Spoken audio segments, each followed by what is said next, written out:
Yahuwah Oyasha, Yare Yahuwah, Mauz ChayParach. This Yum, Yahuwah, the light and salvation. Fear Yahuwah, strength and life. Yahuwah Elohim, the creator of all things, both seen and unseen, both physical and non-physical, both sentient and non-sentient beings. Yahuwah Elohim, who formed us from the dust of the ground, from the Adamah, and breathed into us in the Shama. For those who are formed and shaped by his Debar, as it was in the beginning, so shall it be in the end. For this Yom, this day of rest, we acknowledge Yahuwah Elohim, the one who formed and shaped the cosmos, the Paku, the Rakia, all things that were created before we even had breath in our body, before a thought even formed in our body. Yahuwah formed and shaped us from the foundation of the world. In this Yom, we acknowledge him as the one who formed and shaped all things. And as we always say, close the doors of your mind from all carnal will, all carnal thought, all emotions, all desires, all fears, all laziness, all doubt, and bring your mind to balance. For today is the day of freedom. Today is the day of warning. Today is the day that Yahuwah has made and given to his people, to Yasharal and to the people of the earth, as a sign to know that he is our Elohim and we are his people. In this Yom, we acknowledge the one who made the Interlaken Mountains in Switzerland, the one who made the Andes Mountains in Mexico, in Mexico, the one who made the Appalachian Mountains, the one who made the K2 Mountains in Pakistan, the one who formed and shaped Mount Kilimanjaro and Mount Rwenzori, so they call the Mountain of the Moons, or the Zhangjiyi Mountains in China, the floating mountains. We acknowledge him, Yahuwah Elohim, who gives and takes away, who wounds, who kills, who makes alive, the one who creates shalom, creates peace, and creates calamity. For Yahuwah does all these things. In this Yom, we acknowledge him as the one who gives us life. Gives us life in the inward man, that we no longer be bound by the darkness of errors. We may put away the cares of this life, the deceitfulness of riches, this Yom, and our selfish self, that we may be enlightened and ride upon the wings of the wind, that we may receive our akla, our food. In this Yom, we move forward in kindness, we move forward in compassion, not just for ourselves, but for others. We move forward in mercy, not just for ourselves, but for others. And we move forward in Ahab, in love, which binds everything in perfectness, in perfection, in unity. In this Yom, as our thoughts and our minds come to balance and we relax in our thoughts, we focus and we pay attention to the exaltation of Yahuwah.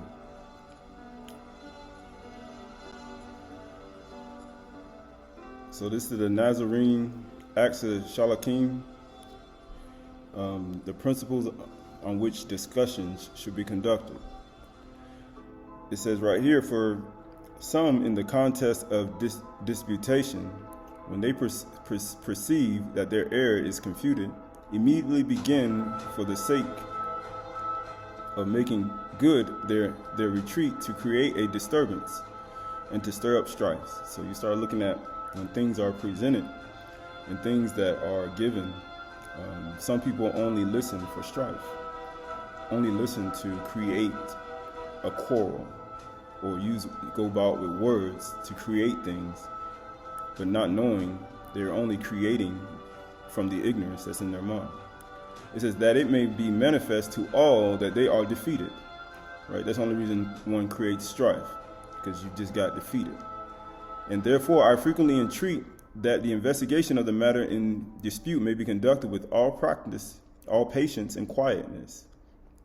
So when we start looking at patience and quietness, we start looking at meek and lowliness and humbleness, right?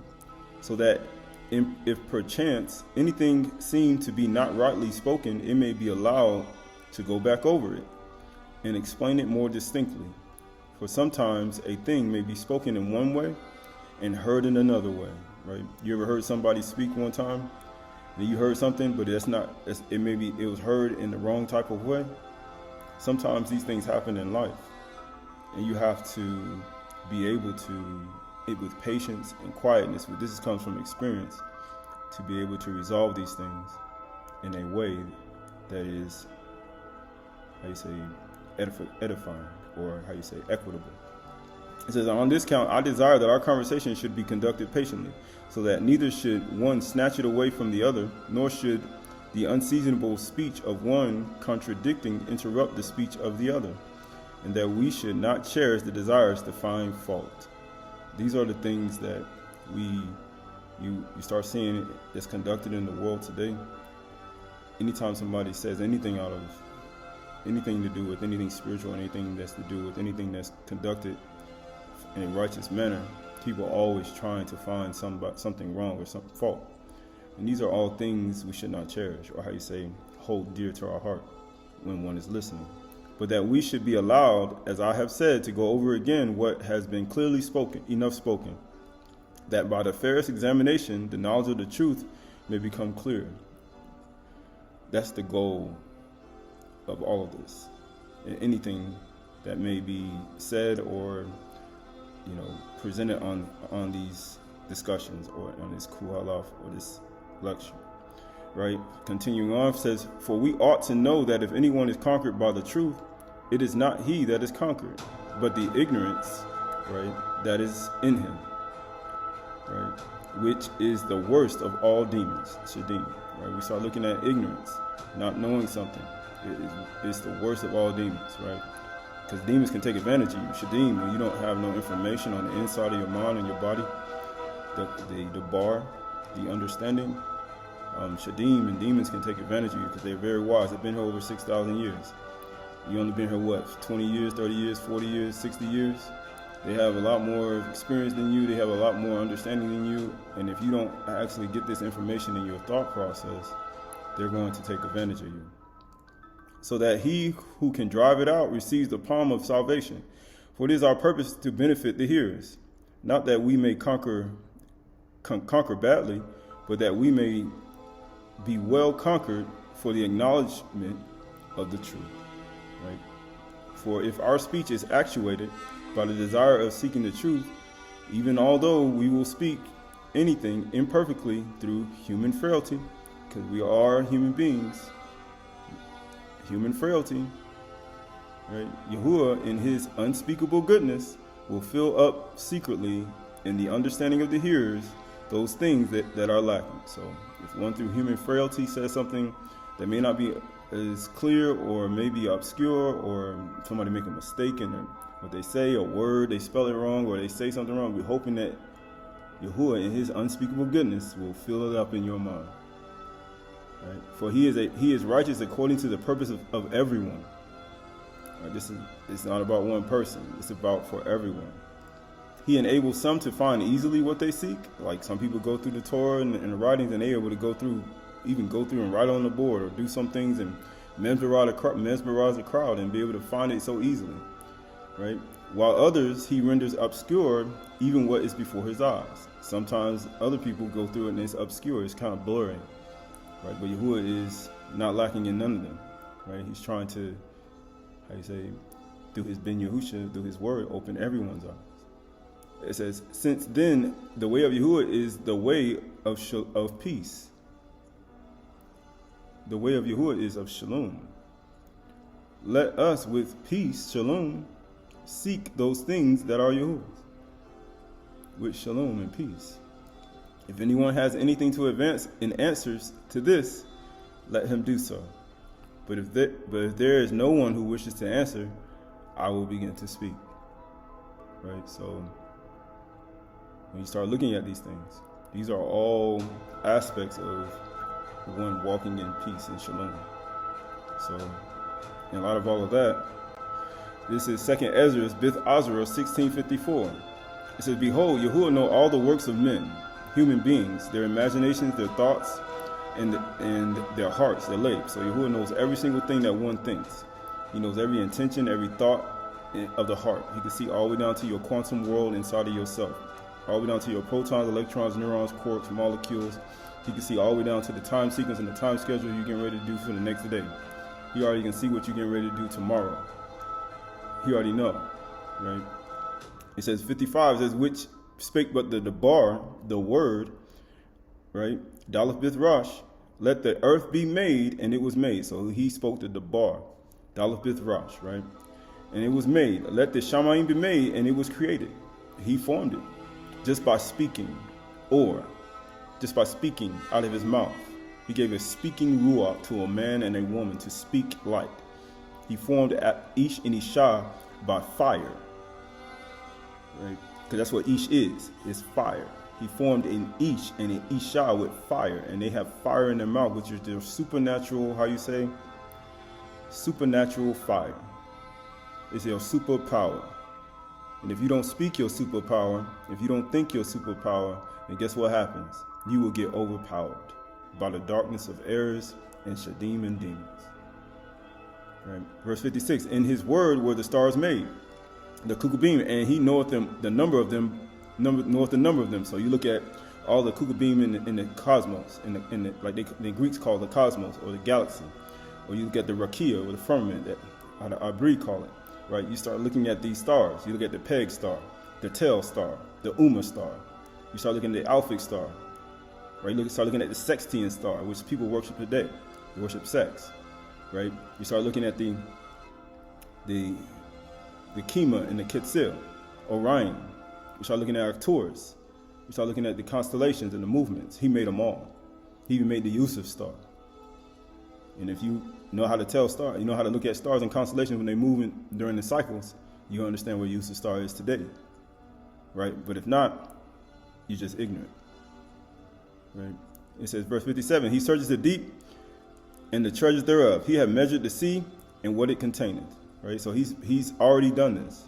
He searched the deep and the treasures thereof. So people looking for hidden treasure, looking for all the things that's in it, all the sunken ships that Yahuwah sunk, right? He already searched it out. He knows where it's all at. He even knows the innocent people that got cast overboard during the cycles of people selling people off for money, right? For cheap labor. He knows where all those bodies at too, and all those who hide them, and where they dumped them at, right? But in what it containeth, 58, "And he hath shut up the sea in the midst of the waters, and with his word hath he hanged the earth upon the waters." Right? By the bar, he hangs this earth on pillars. That's why the earth doesn't move. But if he moved those pillars and those things that hold it up, this earth would go from a time zone, from this time zone to an eternal time zone. He'll shift it. Right? It says, verse 59, "He spread out the Shamayim like a vault. Upon the waters hath he founded it." Verse 60, "In the desert hath he made springs of water, and pools upon the tops of mountains, that the floods might pour down from the high rock to water the earth." So, you ever been in a dry place and you're thirsty? Right? All these are aspects of, he put that water there. Right? He put the spring water, the springs, the natural springs that nobody goes to anymore. He puts these places in the tops of the mountain where the floods pour down, where the water comes down and flows down the rivers. Verse 61 says, "He made man and put in his heart his lab in the midst of his body, and gave him neshama, breath, life, kai, and understanding. He gave him binah." So he breathed into man's nostrils these things, his af. He breathed into man's nostrils these things, right? Verse 62 says, "Yea, the ruach of the Almighty, or the Shadi Allahim, right, which made all things, and searcheth out all hidden things in the secrets of the earth." He searched it all out in the hidden secret things of the earth. So he searched out all the Mach 10 trains underneath the ground that you connect all continents with. He searched out all the different hidden underground civilizations He searched it all out. He searched out all the hidden canyons, the hidden rivers, the hidden pools of water. He searched it all out. All the way down to the Mariner's Trench. He searched it all out. And guess what? And so he did all that. He could see that just with his eyes. Just from sitting on the throne in the highest Shamayim. And his view down to the earth. It says, surely he knoweth your inventions and what ye think in your lave, in your heart. He knows what people thinking right now. It says, even them that sin, or kata, and would hide their kata, or sin. He said, he know where you hiding it at. He know that darkness, that ignorance in your mind, where you hiding it at. Right? And it says, therefore hath he exactly searched out all your works. He's already done it. He said he will put you all to shame. Everybody, under the sound of his voice. He said he's going to put you all to shame. Right? 2 Enoch 11:1. And those men took me and they carried me to the fourth Shamayim. So you start seeing men carrying Canuk to the fourth Shamayim. And it's more than one. Right? So you see all these people today saying that they were ascended up and they went somewhere and nobody brought them. Right? And it says, they showed me there all the movement sequence of all the rays of the solar and lunar light. So you got the solar light, right, 364, and you had the lunar light, 354. Exactly 10 days less, right? Right? The lunar light is less than the solar light. It's even like that. It's always been like that. Right? And you're going to see later on, you're going to see some other things. It says, and I measured their movements, and I captured their light, and I saw that the sun, the Shamash, has a light 7 times greater than the Yarak, the moon. It has a light 7 times greater. That's why when Yaakov told his household, he said, change your garments, put away the idols, put away the idols, right? For we go into the Bith Elohim. Why? Because the sun, the Shamash, is 7 times brighter than the moon, and the Yalets and the stars and the Kukabim. It's brighter. That's why when Yusuf told in Bereshith, he said, I saw the Shamash, the Yarak, and the 11 Kukabim worshiping me, knowing that his father said, you saying your father and your mother and your brothers are going to bow to you and you'll be ruling over us, right? So when you start looking at the sun, the moon, and the stars, you already see that these things are already true. Right, he says 7 times brighter. Right, Sirach 23:19 says, such a man only fear the eyes of men, Adam, human beings. They fear Facebook, Twitter, Instagram. They fear CNN, CNBC. They fear people finding out. They fear the eyes of men. He said, and knoweth not that the eyes of Yahuwah are 10,000 times brighter than the sun. So he's 10,000 times brighter than Al Jazeera News. He's 10,000 times brighter than the actual underground news that nobody knows about. Like, he know about all that. He says, beholding all the ways of men, Adam, not just men, women, and children. They put men in here because they don't want to think that nobody else is being seen. He see everybody, and considering the most secret part. So he see all the way in our thought process, in the center of our mind. Now on the surface of our head, he's seeing all the way down to the center of our mind, inside of the inner parts of our warehouse that we have, and the secret artifacts that we got inside of our mind, and the secret idols we got inside of our mind. He could see it all. He could see it all. And he's seeing it all by his bin. Yahusha Mashiach, Shalush, Ashar, 13. He could see everything in there, right? Sirach 20:6-8. Some men hold his tongue because he have not to answer, and some keep his silence, knowing his time. Right? Everybody gotta know. You gotta know what time it is. Right? Right now, what time we are in?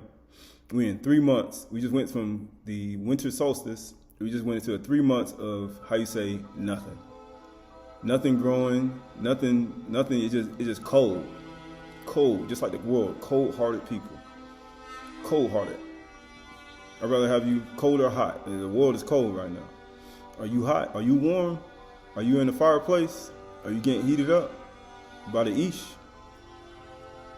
How you say? Getting heated, getting warm. It says a wise man will hold his tongue till he see opportunity.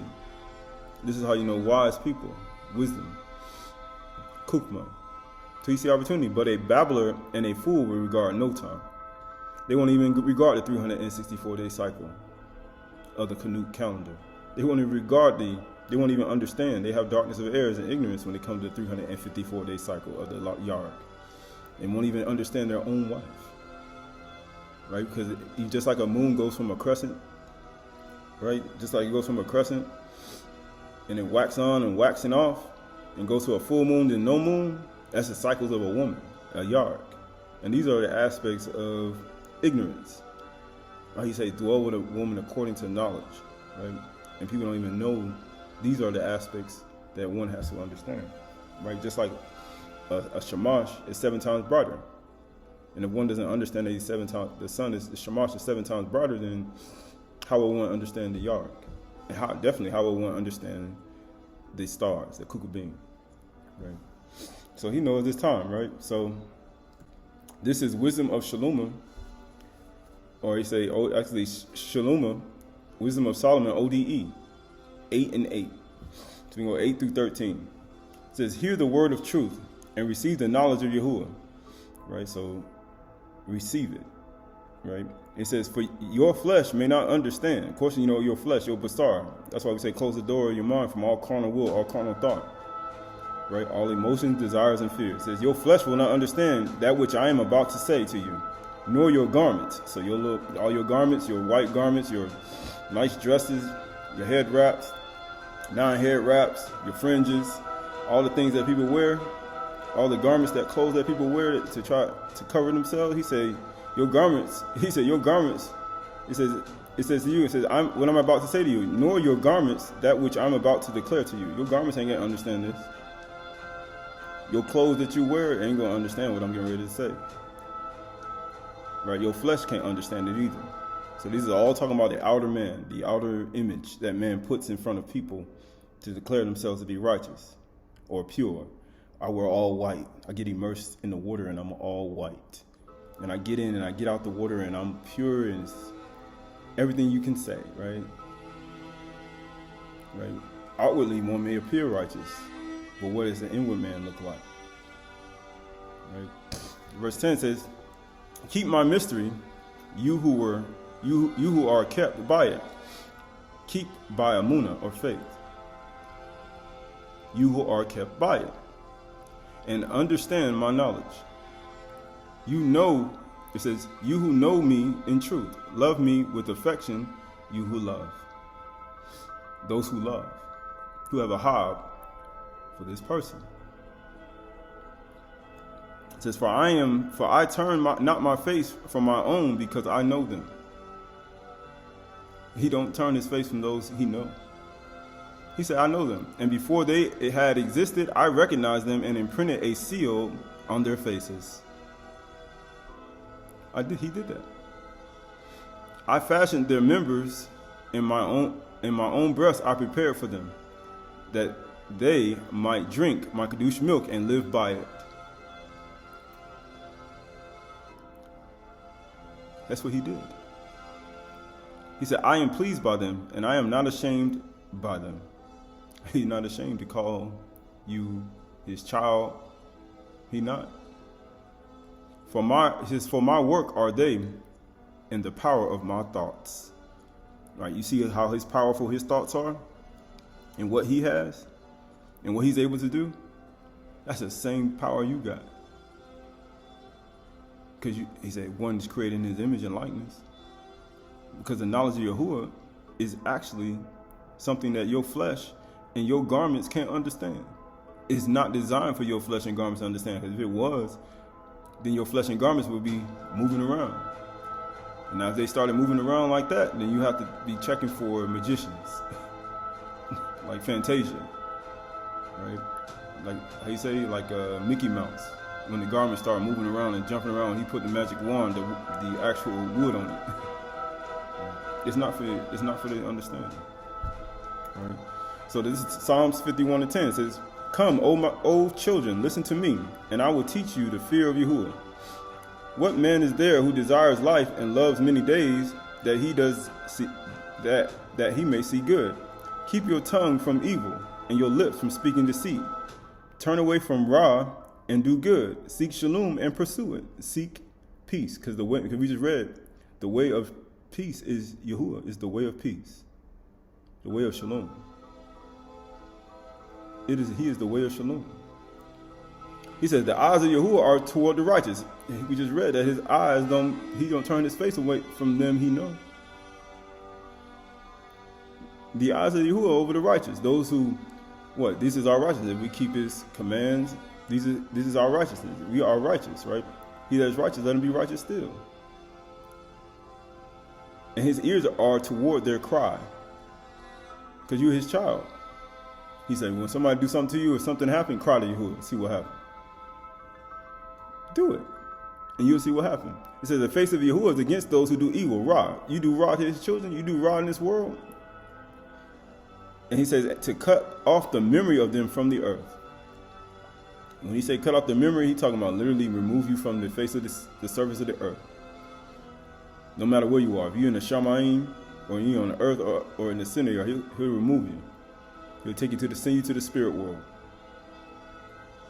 He'll send you to the other dimension, other world, other realm. But he said, I don't turn my face away from those who love me. He said, your garments and your flesh ain't gonna understand this. Right. It says Malachi 1:11. For the rising of the sun to its setting, my name will be great among the Goy, right? Or the Goyim, right? Or the Goyim, right? So you start looking at when the sun comes out of the sixth portal, just like how we was talking about how the sun, Shamash, is 7 times brighter than the moon, the yard. It says, in every place, incense will be offered to my name, a pure offering. In every place. In every place. Pure incense, a pure offering. So where's this offering going to take place at? This is going to be in every place. Is it going to take place in your building? Is it going to take place in your little sign that's up in the sky that says, come here to my place? Because Yahushua was high and lifted up to draw men to him. So is it up there? Or is that spiritual wickedness in high places? It says, for my name will be great among the Goy, says Yahuwah of hosts. So when we start looking at these aspects, he said his name going to be great. A pure offering in every place. He said, what do you mean the Goy? The Goy, that's the heathen. Anybody who practices or done anything that's raw and evil, he's talking to you. You're Goy. You're the Goy. Whether you have on a garment or not. You all got flesh and you all wear clothes. But your flesh and your clothes, you ain't going to understand this. He said a pure offering. So the word for pure or clean is Tahur, for that word in Malachi 1:11. Is Tahur. It means pure, clean. In every place is going to be a pure offering. Clean, morally, ethically. Ethically is following the rules. Morally, pure, clean, pure, fair, pureness, clean. Right? We start looking at being clean, pure. Pure where? In your garments. I wash my clothes. I'm going to go wash my clothes in the washing machine and put it out to dry, making sure it's nice and white outside. Is he talking about pure and clean with your garments? Pure and clean with your... I'm washing my flesh. I clean my flesh every single week, 4 times a day, 10 times a day. I wash myself. Is that what he's talking about? He said in every place, it's going to be a pure offering. He said, my name going to be great again. Because right now we're at the bottom. How you say we're at number 25 in the... Yahuwah still rules, but the people, how you say the people who took on the name, and hey, you start looking at it, on the ranking chart, out of the book of Yasher, when Yusuf came to Pharaoh and he inquired of the gods, and he pulled up about 200 gods. He's like, I don't even see your name in there. We're about number 200 on the list. It's kind of like all them cryptocurrencies they got. They got like 10,000, right? We're like number 1,159 on the list. We ain't even get up there yet. Because how you say, the people who got it, the equitable value of it has been diminished. right? So Tahur, right? When you start looking at pure, right? Tahur, you got Tit, Ha, Wa, and Rosh, right? Tahur, right? You got 9, 5, 6, and 200 equals to 220 equals to 4. We went over this before, but it says what? Because this is Tahur. It says the fourth letter of the alphabet is the door, entranceway, gateway, passageway, portal. You can only come in, how you say, in the presence of Yahuwah, unless you're clean, unless you're pure, on the inside. On the inside of your body. You mean this place. Shabat Yum is my throne, the earth is my footstool. What bayith, house will you build for me? Don't you know that your body is a temple, or the place of your offering and your incense and your burning? So what's on the inside of it? Yahuwah has searched out all your works. And he's going to put us all to shame. Right? So the word for gift, so the word for, when we start looking at that, he said offering, a pure offering, right? So that word for offering is minka. Minka. Right? So when we look at minka, we look at what? A gift. He said, in every place, incense will be offered by my name in a pure offering, right? So pure offering is what? The offering is a tribute, a gift, a offering, a present, oblation. That's a singing. It could be a tefillah, tahila. It could be a confession, right? Sacrifice. And it has meat. Of course, we know Yahuwah don't eat no meat. But they have meat in here. But it says gift, present, right? And gift, right? So we will start looking at offering a gift. A pure gift. A pure gift. At the altar. An incense. Right? People say, I ain't got no gift. Yes, you do. You do got a gift. Right? So you add up minka, or minka, right? And we got mim, noon, kaf, and ha. Right? Mim is 40, noon is 50, kaf is 8, ha is 5. Right? Which equals to, right, 103 equals to 4. The fourth letter of the alphabet is door, entranceway, gateway, passageway, portal. The same thing. Equals to the same exact thing. Right? The door. A pure offering. The only way you can come through the door, how you say into Yahuwah's presence, to offer a pure offering, you have to be pure. Your gift. Right? So this is EU, Job 28, 23 to 28. Yahuwah understands the way to it, and he knows its place. For he looks to the ends of the earth and sees everything under the Shamayim. So just like he said, he sees everything. To offer a pure offering, a pure minka, a tahur minka in the sight of Yahuwah, he could see if it's pure or not. It says, when he gave to the wind its weight and apportioned the waters by measure, when he made a decree for the rain and a wave for the lightning of the thunder, then he saw it and declared it and established it and searched it out. So can you search out lightning? Can you search out thunder? Can you search out the rain? Can you count the trillions, quintillions, and googleplexes and numbers without end raindrops that drop on the earth every single day? Can you understand? Can you map out the actual voltage of the actual lightning before it strikes? No. And guess what it says? And he said to man, Adam, behold, the fear of Yahuwah, that is kukma, wisdom. So if he search out all your works, he's already, before the foundation of the world, he knows those who love him. He don't turn his face from him. He even gives them the milk that they may be fed. Your flesh and your garments are not going to understand this. Your flesh and your garments right now, it's like, yo, they ain't going to understand this. It says, behold, the fear of Yahuwah is kukma, and to turn away from Ra, evil, is understanding. That is understanding. Right? That is understanding. Right? So, right, you look at in Abri, why Yamar La Adam, because Adam is the word for man, right? Han, we know Han is behold, right? Because that's what when we start thinking about behold, I will shape in iniquity, right? Right? You have Yarath, right, which is fear, and they have Adani, right, which is master, right? They have master for Yahuwah in here, right? And it says Haya Hukma or Kukma, right? Utsar, right? Mirah, right? And then you have Bina, right? Understanding. Ra, right? Mirah. He said, turn away from Mirah is understanding. People say, how do you turn away from evil? It means you're ignorant. How you say, I'm ignorant of my evil. So therefore, when you get understanding of what the evil is, the Ra is, you stop doing it. Because that's what he's going to destroy from the earth.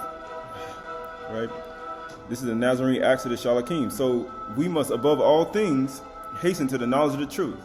That while the light, the aura kindles thereat, that we may be able to dispel the darkness of errors. Because we all got, they say, they got the darkness, Kashak, Delilah, Layla, within. And this has nothing to do with how you say, because darkness, when we look at darkness, people say dark matter, people say the unseen world. Because dark matter is something that people, how you say, was trying to figure out. Right? But at the end of after all this, when you look at your inward man and your mind, you have dark matter in there too. And that dark matter darkens your thoughts and your mind and fogs up your mind and makes your way obscure, that you cannot see where you're going. This is for ignorance, as we have said, is a great evil. Ignorance is not knowing what? How to depart from evil. That's why it's evil, because you don't know how to depart from it. But because it has no substance, it is easily dispelled by those who are earnest. Earnest at what? Seeking out the truth. The bar. For ignorance is nothing else than not knowing what is good for us. Once know this, and ignorance perishes. Ignorance dies. The darkness perishes. Evil dies. Therefore, the knowledge of the truth ought to be eagerly sought after. And no one can confer it except the Nabi Amat. Right? For this is the gate of life to those who enter, and the road of good works going to the city of salvation. Good works. Tahur works, right? Marshally, Proverbs 24, 3 through 5. It says, by wisdom, Kukma, a house is built. Right? He said, in every place, there's going to be a pure offering. Right? A Tahur Minka. His name going to be great again. Gadol. Right? By understanding it is established. By Minah is it established. To understand to depart from evil. Got a house, you know how to depart from evil. It gets out of your inward man, and guess what? You now have a pure offering and a gift to offer to Yahuwah. It says, by knowledge the rooms are filled, and with all precious and pleasant riches. A wise man is full of strength. A wise man or woman, Kukma Isha, is full of strength. And a Ish or a shower of knowledge enhances might. It makes you stronger. Because Ish and Isha were made by fire. It is your supernatural fire. It is a superpower. You have now entered into who you are. And you say, walk in it. Because knowledge enhances your might. Might for what? What do you need might for? I gotta be strong and have might for what? For Shadim, for demons, for Satan, Hashatan, for Azbaal, from Azazel, from Jimjaza, from fallen Malaki. You gotta be strong from man and woman that we got demons that try to get you to fornicate. From man and women who got demons, Shadim, who try to get you to commit adultery. From man and woman who got Shadim, who try to get you to practice magic and magic spells. From somebody who try to cast one spell on you. You got to have the bar on the inside to fight that spell off. All these things are important because the world is changed. Like, you know, some people have never left their neighborhood and never traveled throughout this world. If you travel around this world and you ain't got this debar on the inside, you ain't got the word, the kukma, the light, the aura frequency on the inside, just understand when you leave here, you're going to be dealing with some things you ain't never seen before. You're going to be dealing with some things you ain't never seen before. And which means you're going to be ignorant. And you know, when you're ignorant, it's a great evil. Right? So this is Wisdom of Solomon, Kukma Shaluma 3, 9 through 13. They that put their trust in Yahuwah shall understand the truth. So trust Yahuwah. Let go. Let go of everything. And such as be faithful in love, Ahab, shall abide with him. For Khan in mercy is to his Kadashim, and he have care for his elect. He does. But the unrighteous, ungodly shall be punished according to their own imaginations, which have neglected the righteous and forsaken Yahuwah. They forsook righteousness and forsaken Yahuwah.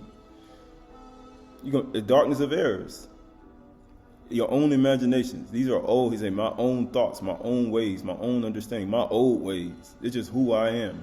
These are all aspects of the old nature, which in turn is ignorant. Because the old man, the old way of doing things was all ignorance. And it's evil and raw. So he's telling you to put on the new nature, so then the old person who were ignorant and making, the most ignorant decisions based upon raw, can be died, can be dispelled. So the the supernatural being, or with the supernatural fire, can now manifest. People say we hold ourselves back. Verse 11 says that whoso despises wisdom and nurture, kukma, and nurture, he is miserable. Right? It says he.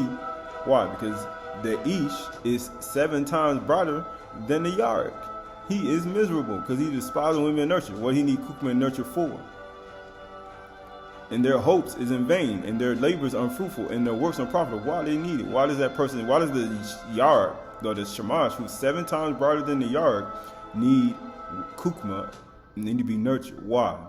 Because it says he said works unprofitable. Why? Their wives are foolish and their children wicked. That's why.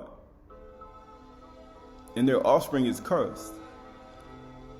Ish, Isha, Yalit, fire. And then your offspring will be cursed. And then what happens when the offspring is cursed? More are the children of the desolate than she that have a husband. You be just like Yeshayahu wrote. Tahalim 1, 11 and 10 says the fear of Yahuwah is the beginning, Rashi. The beginning of the creation of the Elohims. It's the beginning of Kukma. And all those who practice it, you practice Kukma, because wisdom is the fear of Yahuwah, and have a good understanding, right? So you have a good understanding. I mean, understanding is depart from evil. Those who practice the fear of Yahuwah, Rashid. Because when he made the world, it was good and very good. How you say, Tahur, or muy bien. Right? It says, his praise endureth forever. So this is 2nd Enoch, Canuk 43. My children, every just deed and every just decree and every decision I have checked, just as Yahuwah commanded me. So he said he checked it. People say, what do you mean? He just like Yahuwah. He searched out all the works. He's searching it all out. And he says, and I, all things I discover differences. But just as one year is more honorable than another year, just like you look at today, right? You have some people on different calendars. You have some people Ethiopian calendar, or somebody, they're all in different years and different times and different time sequence. But every year is different, right? So one person is more honorable than another person. One year one is prospering, next year they're not. One year they're prospering, next thing they lose everything, or 90% or 40% of their wealth, or 75% or 90% of their wealth, right? One minute they're walking upright, next minute they get an injury. 1 year is esteemed above another year. It says some because of much property. Some people got a lot of land. They own a lot of land, like some of these rich billionaires and trillionaires, quintillionaires in the world. They own a lot of land. Some, again, for wisdom of heart. Some people got billions and millions of followers because they have a lot of kukma, wisdom, and understanding, right? They have all these things that people follow, right? Pastors, teachers, wise men throughout the world, wise women, they have a lot of followers. It says some because of singular intelligence, some because they have single intelligence on one subject matter, and this is because of their intellect in that one subject matter, that people are esteem them in that subject matter greater than anybody else. It says some again because of craftiness, some because they just real crafty, they real wise in how to do evil. Right. It says some again because of silence of lips, because one is silent. Some man hold his tongue, he has nothing to answer. It says a wise man hold his tongue. He said even a fool is known to be wise by being silent. Some are more esteemed because they're silent. He said some again because of purity, because they cleanse, right? And we're talking about outward purity, right? Because they do all these things on the outward, man, and they get esteemed. People look at them left and the right. They look at them in a certain way. Got goodly clothes on, like got nice white garments on, and nice little, like they say, Chudash garments, or got some nice or some good looking stuff they have on. And it says some because of strength, because they're strong, right? Like Shamshun, or like a superhero, right? Just like you see some of the Marvel comic people today, and people dress up like them. Why? Because they got a lot of strength in their eyes, right? And some because of handsome appearance or beautiful appearance, right? You look at men and women, models, fashion models, male models. Look at people with abs, ripped up arms, nice body, right? Instagram, Facebook, Twitter, right? Because they got handsome appearance. They got a lot of followers, 100 million, 200 million, 1,000, right? It says some, again, because of youth, because they're young. They look young. Man, you look like you're real young. You look like you're really young, right? You look real young. How old are you? 40, 50? Man, you look like you're 25, right? It says some, again, because of a penetrating mind. And it says, and some again because of bodily appearance, right? You look at penetrating mind, you look at somebody who can actually speak well, somebody who can penetrate the thought process. It says bodily appearance, somebody because of how they look, right? They go to the gym, jungle gym. They go to the muscle beach, right? They lift a lot of weights, right? You see some people, right? You start seeing the world now changing over to these things, right? Starting to take care of the body. And some, again, because of abundant feelings. They cry, right? They kind. All these things they do. They kind even to things that people do wrong, right? It just abundant feelings. They cry all the time, right? Emotional. But even though these things are heard on every side, nevertheless, there is no one better than he or she, or man or woman, who fears Yahuwah. There's nobody greater, nobody greater. It says he will be the most, it says glorious in that age. But is that the case today? Right. So as we move forward, because we added up some numbers, we added up some of the words, Minka, Tahur, Minka, right? When we start looking at the alphabet, without these words, he spake a word.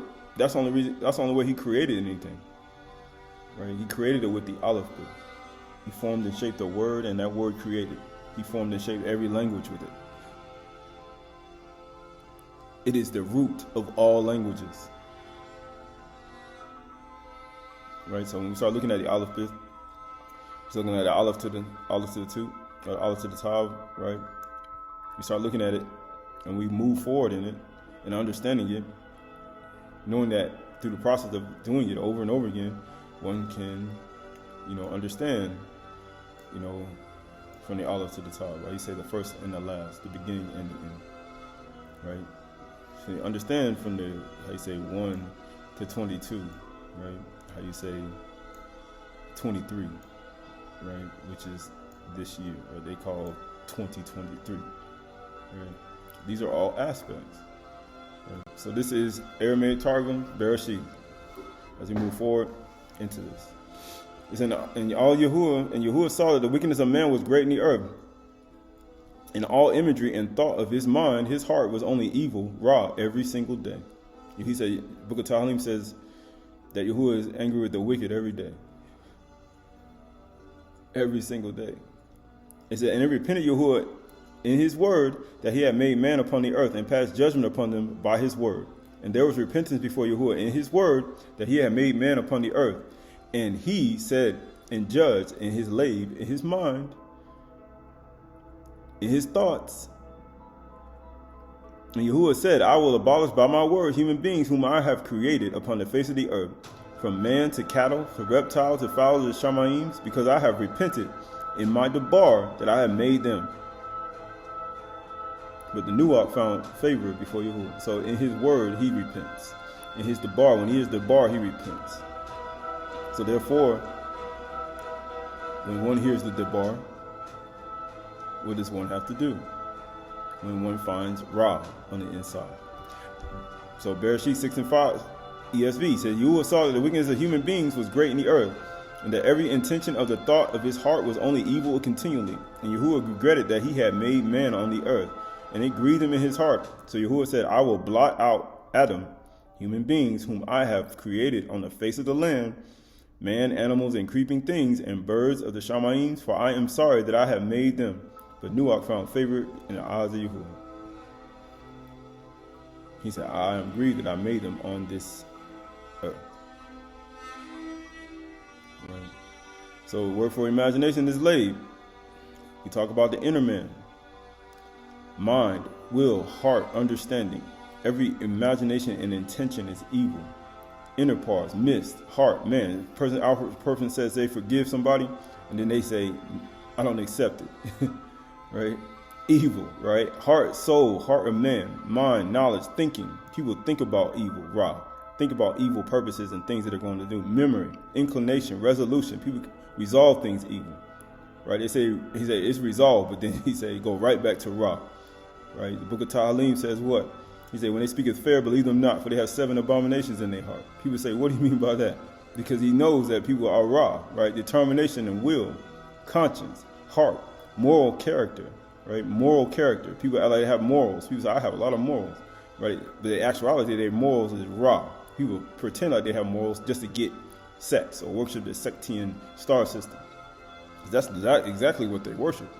The Sectian star system. When you look at the Sectian star system, it's actually right next to the Uma star system and the peg. And amazingly, 10 peg is actually a star. The peg, right? And it says seat of appetites. What they eat flesh. They kill animals. They destroy Yahuwah's creation, right? They consume flesh and kill animals for sport. They can seat of appetites for their lunch, like Nimrud. It says, and seat of emotions and passions. Emotions, right? Full of emotion. Emotion to do anger is evil. I'm angry, I'm going to do evil, Ra. I'm bitter, I'm going to do evil, Ra. I'm resentful, I'm going to do evil and Ra. I'm full of hatred, I'm going to do evil and Ra. Huh? It says seat of courage. Their courage is to do evil. People say they courage. I'm full of courage, but I'm going to do Ra with it.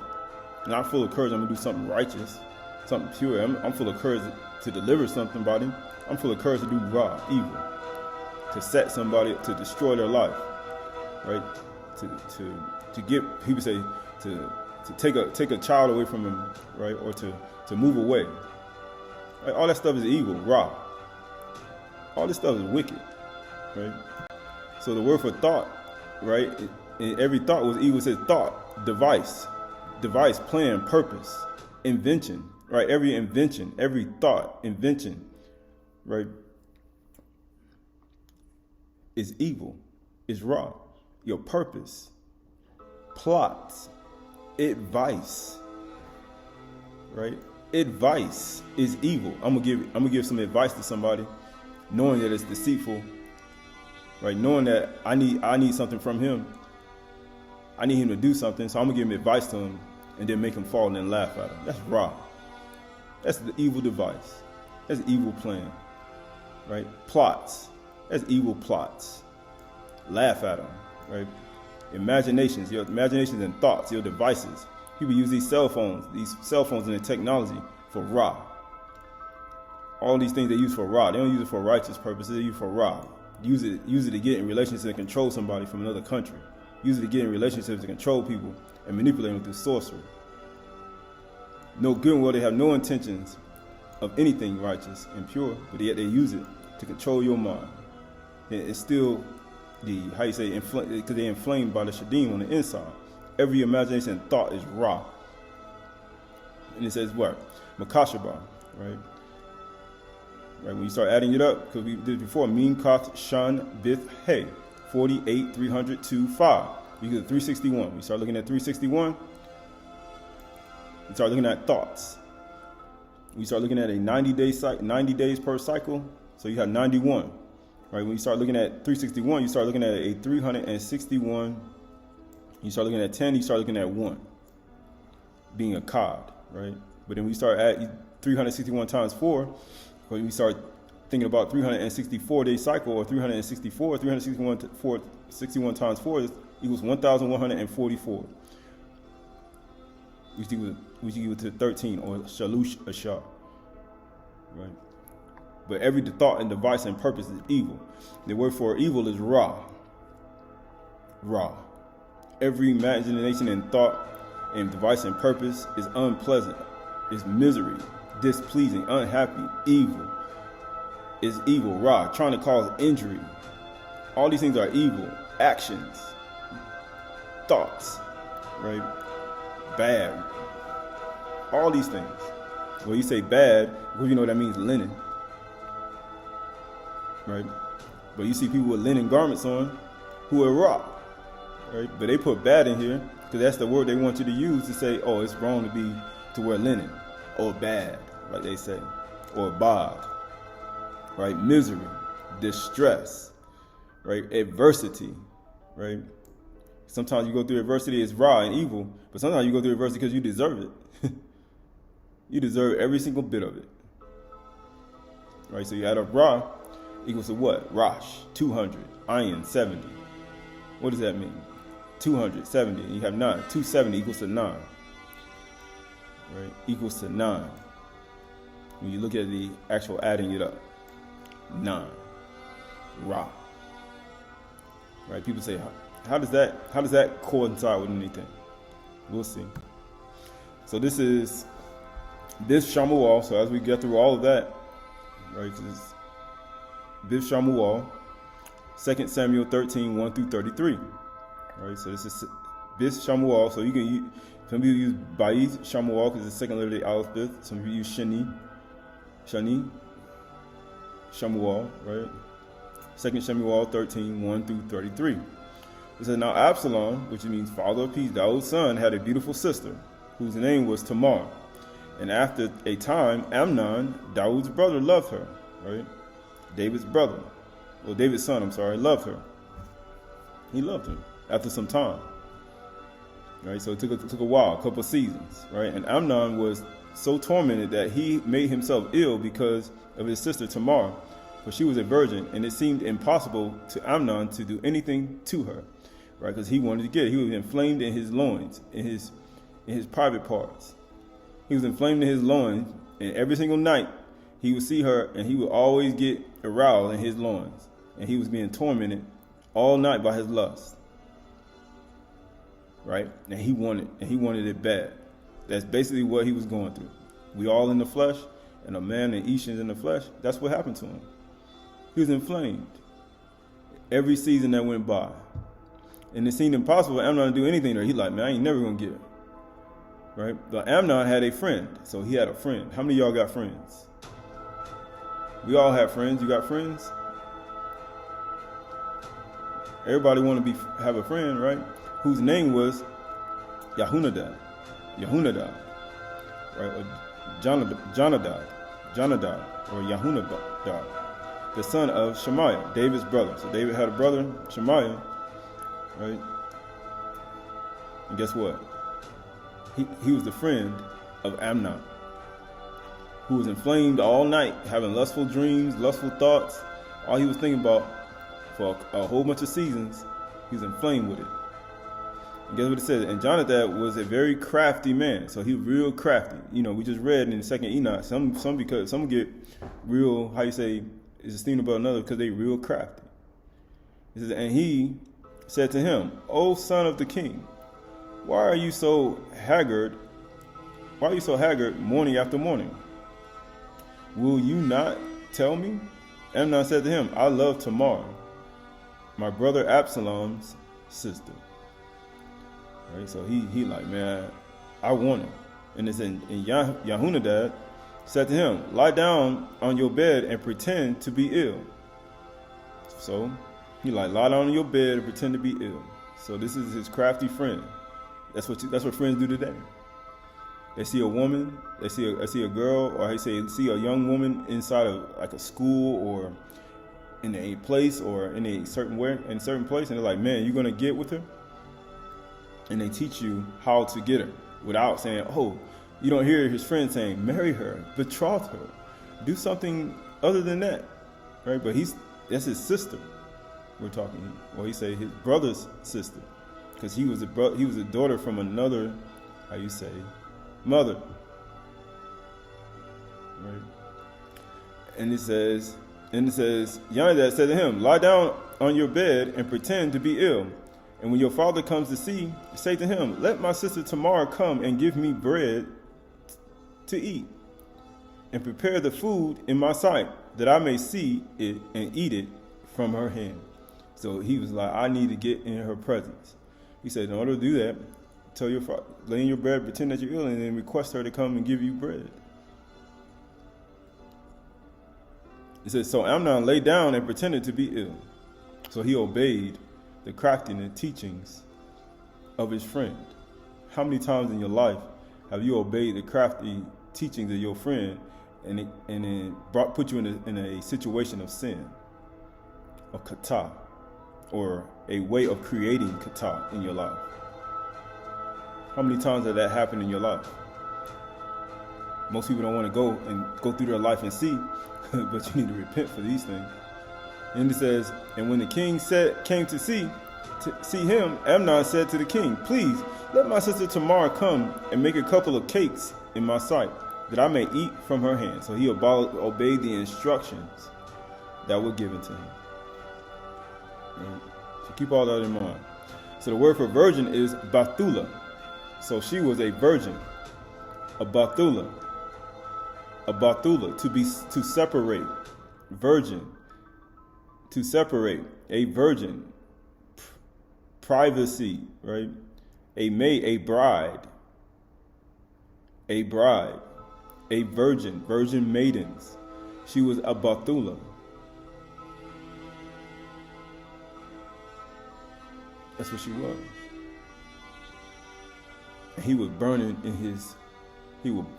within to get her. And you add a Bathula, you got the Bith, the two, the Wa, the Lamed, and the Ha. Right? You got Bith, the two is 400, the Wa is 6, the Lamed is 10, and the Hay is 5. You get 423, which equals to 9. This is a virgin woman, Bathula, whom he was trying to counsel, who got counsel from his friend, who was real crafty, to do what? To get her to give him food from her hand. And he deceived his father to do it. So the word for crafty is kakam. Kakam. It means wise. So he was wise. You see how wise? You can be wise to do evil. Ra. You can wise and counsel someone to do evil. Ra. Friends. Wise man, skillful, shrewd, crafty, cunning, wily, right? Men who are skillful. He was real skillful. Kakam. Skilled men, or man. Skilled man to deceive a virgin. Bathula. Skilled. Like, there's people out here who are skilled to deceive Bathulas. Right? So this is continue on verse 7. It says, and then David went home to Tamar and saying, go to your brother Amnon's house and prepare for him food for him. So Tamar went to her brother Amnon's house, where he was lying down.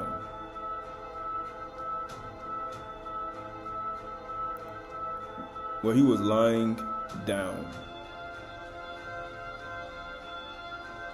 Like how many brothers and sisters we have here, right, in the world? A lot of brothers and sisters. So he tricked him. And he said he pretended. He was lying down in his bed and pretending to be ill. And she took dough and kneaded it and made cakes in his sight and baked the cake. So he watching her cook, like some lustful movie video. You know how you see on Pornea today? You see people watching, they see a video and then people say, why they have these shows where they have people cooking food and then the man look at her like that on TV, on television? You see all these things they have? They have all these things out here. Netflix. He having his own flick right here. He watching her cat. He burning his lust too while he watching her cook. He says, and she took the pan and emptied it out before him. All this is in his sight, but he refused to eat. He refused to eat it. And Amnon said, send out everyone from me. So everyone went out from him. So he had a little power over some servants. Right? He waited for everybody to get out and leave. Kind of like Cain when he killed Abel. He waited for nobody was around to do it. And then Amnon said to Tamar, bring the food into the chamber that I may eat from your hand. Everybody get out. We need to be alone. And Tamar took the cakes she had made and brought them into the chamber of Amnon, her brother. She brought it in. She did it. Remember, all she's doing is obeying what is being told to her by men. That's all she's doing. She's obeying her father. Now she's bringing another male. That's all she's doing. She's just obeying what they said. She ain't a virgin Bethula, and she's just being a servant, a bod. That's all she's doing. She ain't doing nothing outside of that. It says, but when she brought them near to him to eat, he took her hold of her and said to her, come lie with me, my sister. She answered him, no, my brother, do not violate me. Do not violate me, for such a thing is not done in Yasharal. Do not violate me. He says, do not this outrageous thing. No, he says outrageous in here. He says, as for me, where could I carry my shame? You know how Yahuwah said, I search all your world and put you all to shame? He's like, where? He's like, if this happened to me, where am I going to carry all this shame? And I'm going to tell you where she's going to carry that. It says, and guess what it says? And as for you, you would be as one of the outrageous fools in Yasharal. Now therefore, please speak to the king, and he will not withhold me from you. But he will not listen to her. Right? So she's telling him to do a righteous thing. Go and talk to the Malak, the king, first. He said, who is the king? And then he said, but he would not listen to her. And being stronger than she, he violated her and lay with her. So if he said he's stronger than her, that means he, how you say, raped her, right? Or how you say, forced himself on her, right? Now you see all of this, right? So the word for outrageous thing is Nabala.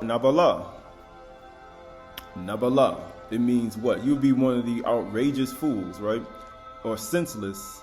It means senseless, folly, profane actions of immorality, foolishness, a crime. A crime. You see how the world do today? It's a crime to do certain things, certain acts. It's a crime. It says punishment, folly, vile, disgraceful acts. This is disgraceful. He said you'd be like one of the outrageous fools, or Nabala in Yasharal, right? Nabala, disgraceful act, foolishness, right? How many? Think about all the Nabalas, the acts that one has done. Disgraceful, right? Profane actions, right? All these are aspects, right? So this is word for shame is kirpah. He said, how will I be able to carry my shame? Kirpah. It means reproach, taunt, scorn, condition, shame, disgrace, right? Rebuke, reproach, right? Reproach, disgrace. All these are aspects. He said, how will I be able to carry this kirpah? Scorn, This is shameful. Reproach. This is a reproach on me. Right? So this is verse 15 says, then Amnon hated her with a very great hatred. So after he lied with her, he hated her with a very great hatred. He hated her. So you know what the spirit of hatred do? It works together with Satan, right? And so that the hatred with hatred with which he hated her was greater than the love which he had with which he had loved her. Why? Because once you do an act like this kirpah, or this reproach, or this, how you say, nabalah, what happens? Shadim, demons are created. And through those shadim and demons that are created, then the hatred takes over. Why? Because I got what I want. I fulfilled my lust. Hey, I lusted at her. Hey, I was burning for a couple of years. I got her to lay with me, right? And now I'm done with her. Now guess what? I don't need you no more. I done got what I needed. I done fulfilled my little 30 seconds, my little 15, 20 seconds, my little minute, 5, 10 minutes. And guess what? I'm done. It's like I done ate my M&M bag. And I'm done with it. Throw it in the trash. That's literally what happened. And he's like, I'm done. And guess what he said? And I said to her, get up and go. Get up and go. Which means she was still there, get up and go. Right? I don't did what I need to do, get up and go. How many one night stands has one had in their life? How many one night stands where you lay with somebody, right? And then you say, get up and go. I don't want you anymore.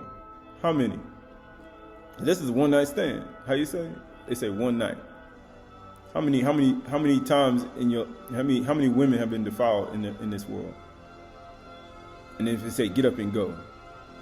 But guess what she said? But she said to him, now granted, he violated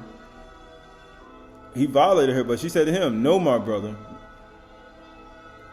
for this wrong in sending me away is greater than the other that you did to me. So him sleeping around and laying with her in fornication and taking her virginity, he said, man, she's like, that putting me away is even worse. That's even worse. And she said that to him. She's speaking at the bar to him after that. And she says, but he will not listen to her. So he ain't gonna listen to the truth. He just despise, how you say? You despise wisdom and nurture. So guess what? Being that he done committed this act, this nabilah, and he kirpah, and he done took it, violated her, and now he's saying, but he will not listen to her. And he called the young man who served him and said, so he called somebody else in, put this woman out of my presence and bolt the door after her.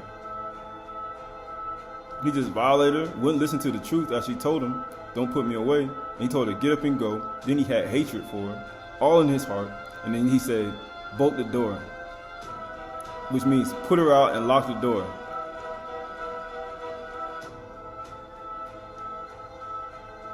And it says, verse 18 says, now she was wearing a long robe with sleeves, but thus were the virgin daughters of the king dressed. So his servant put her out and bolted the door after her. You see that? He did that.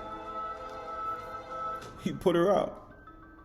So this is, in Hebrew, I believe, this is, Wa, it says, Wa Eliyah, it says, Katunath Pasyim, right? Pasyim, ki. Or you say ki. Kiku, and it says right here, Talibak, and then it has right here, Binut, and it says what? Because you know Binut, right? How you say Ha, it says what it says, hey, Malak. So we know that Binuth, the virgin of the king, Malak, Hamalak, right? And you have Bathula, right? So we got Bathula, right? So Bathula is what? The virgin. Then you have right here, it says Ma'alim.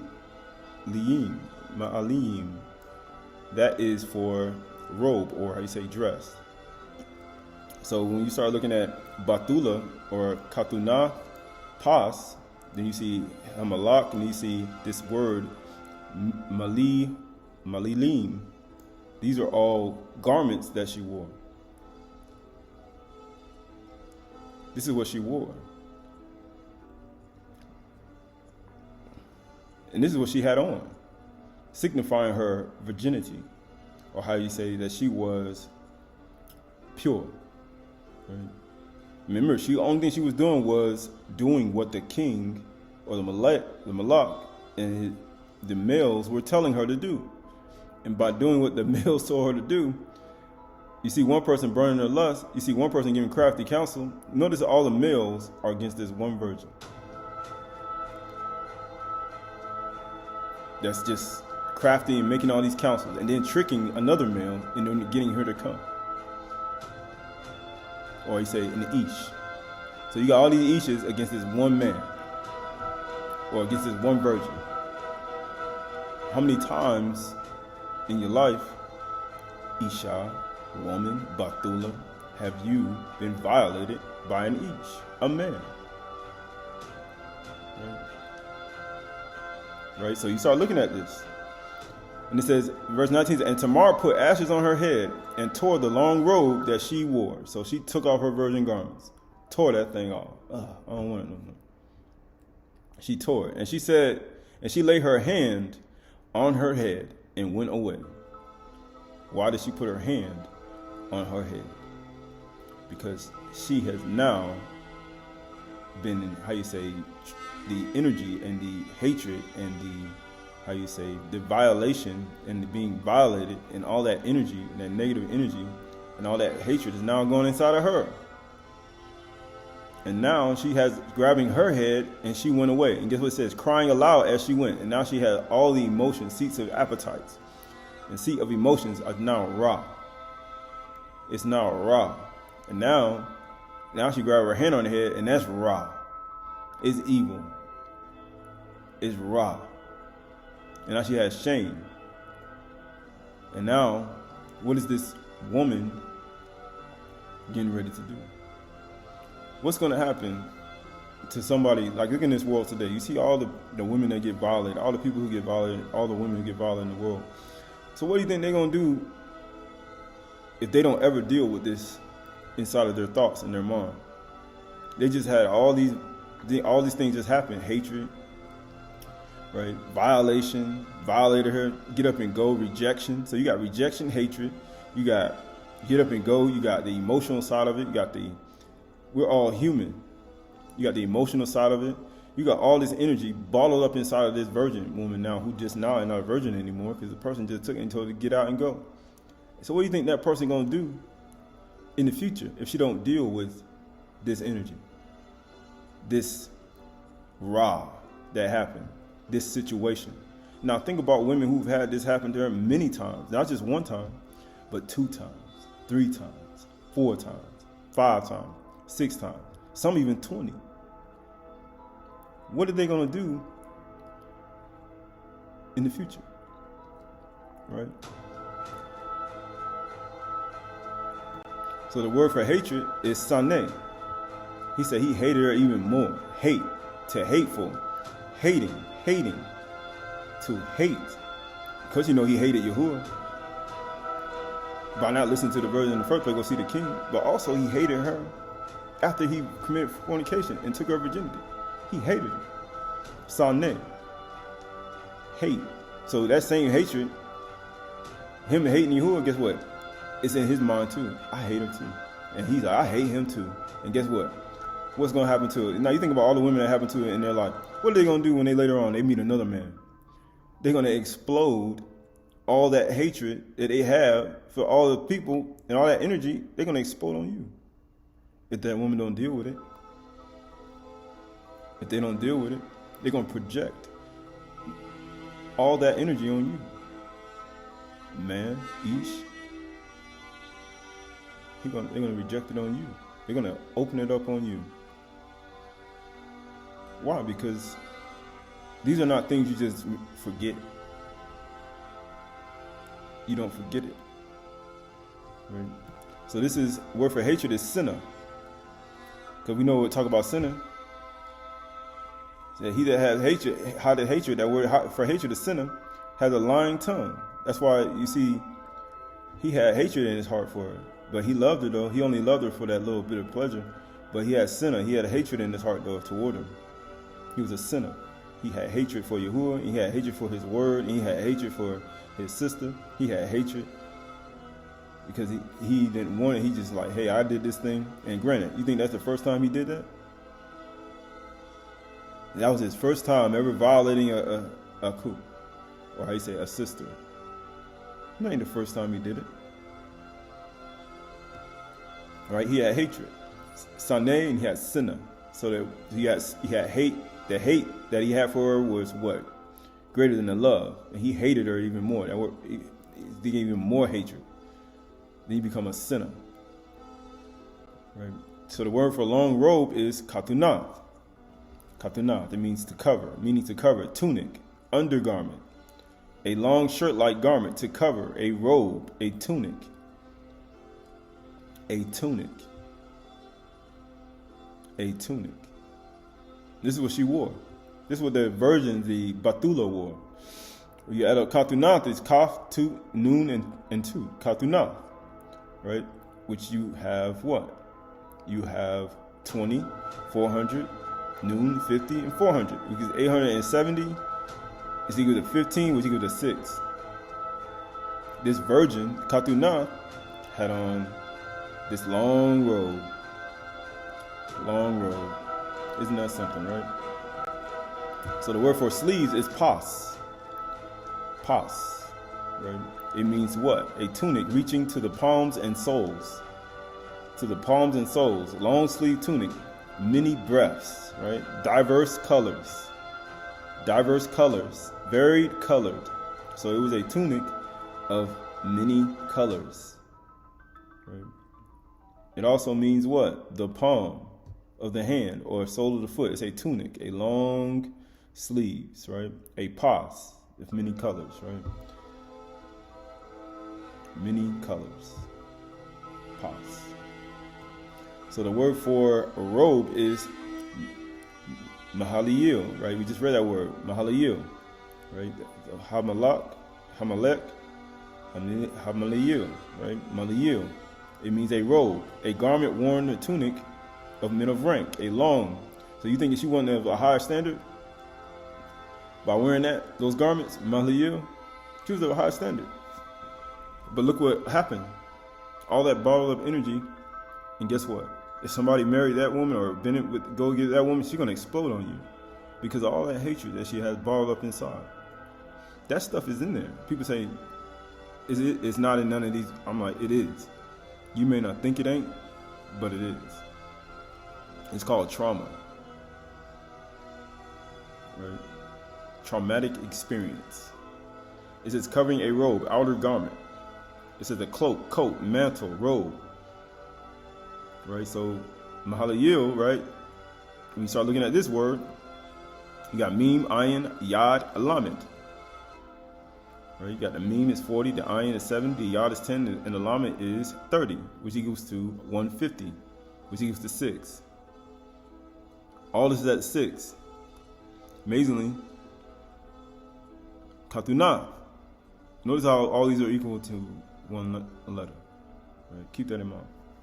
So this is verse 20, keeping it going. It says, and her brother Absalom said to her, has Amnon your brother been with you? Now hold your shalom, my sister. Here's your brother. Do not take this to heart. Huh? So Tamar lived a desolate woman in her brother Absalom's house. Desolate. What do you mean destruction? Destroyed. So you think about it. We're human beings. You go live in your brother's house. Now, granted, she's under the authority of her brother. And granted, she's in the house. All she's thinking about is what happened. Over and over and over and over again. Repeating in her thoughts. Over and over and over again. What is going on in her thoughts? Hatred, rejection, revenge. Right? All these things. talking about it in her sleep, talking about it in her thoughts. All these things take place in the mind. Every imagination and thought now is raw, continually. Because he's now causing sin. Amnon is now causing sin in someone else. And guess what it says? Or a woman does the same thing. A woman will prey on a person, pretend like one is ill, pretend like they're good, do this really well and do these things and just violate you, take your virginity. You think a woman won't do that to you? Man? But you think they won't do that to you? To violate you? They do the same thing to you too. If you really are holding to that principle in your life, they'll do the same thing to you too. It says when the King David heard of all these things, he was very angry. He was angry now. He mad. He's upset. How he said the wrath of Yahuwah is now kindled. But Absalom spoke to Amnon neither good nor bad, which means he ain't talked to him at all. He was silent. For Absalom hated Amnon. Now he hated him. Sinna. This word Shany, I'm sorry. Shany.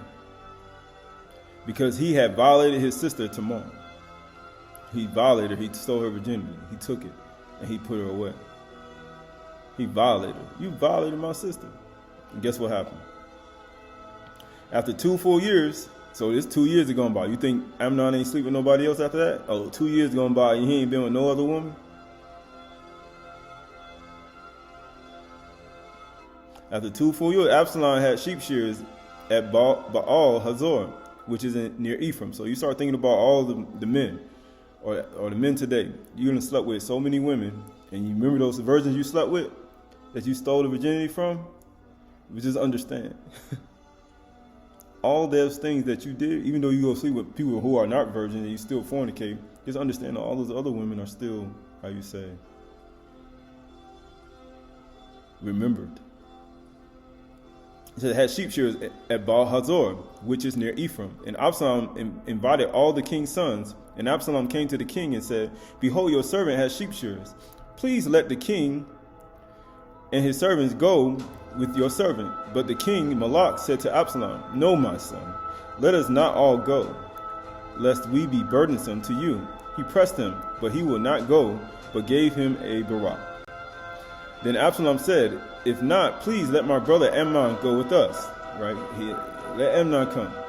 And the king said to him, Why should he go with you? But Absalom pressed him until he let Amnon and all the king's sons go with him. He let Amnon come. Then Absalom, Abishalom, or father of peace, commanded his servants, Mark when Amnon's heart is merry with wine. Right? You got to get him drunk. So they go into a party. When he's merry with wine. And when I say to you, strike Amnon, then kill him. Do not fear. Have I not commanded you? Be courageous and be valiant. So he getting ready to execute judgment. And he's telling other people to do it. When he's drunk with wine, strike him down. So the servants of Absalom did to Amnon as Absalom had commanded. Then all the king's sons arose, and each one mounted a mule and fled. So they killed him, boom, boom, boom, boom, killed him, and then left. After 2 years. It says, while they were on the way, news came to Daud, Absalom had struck down all the king's sons. So you got a false report going around, rumors. It says, and not one of them is left. Then the king arose and tore his garments and lay on the earth. And all his servants who were standing by tore their garments. But Yonadab, the son of Shemaiah, David's brother, said, Let not my Adon suppose that they have killed all the young men, the king's sons, for Amnon alone is dead. So you see Yonadab, David's brother's son, who counseled Amnon to sleep with Tamar. He counseled her to sleep with Tamar.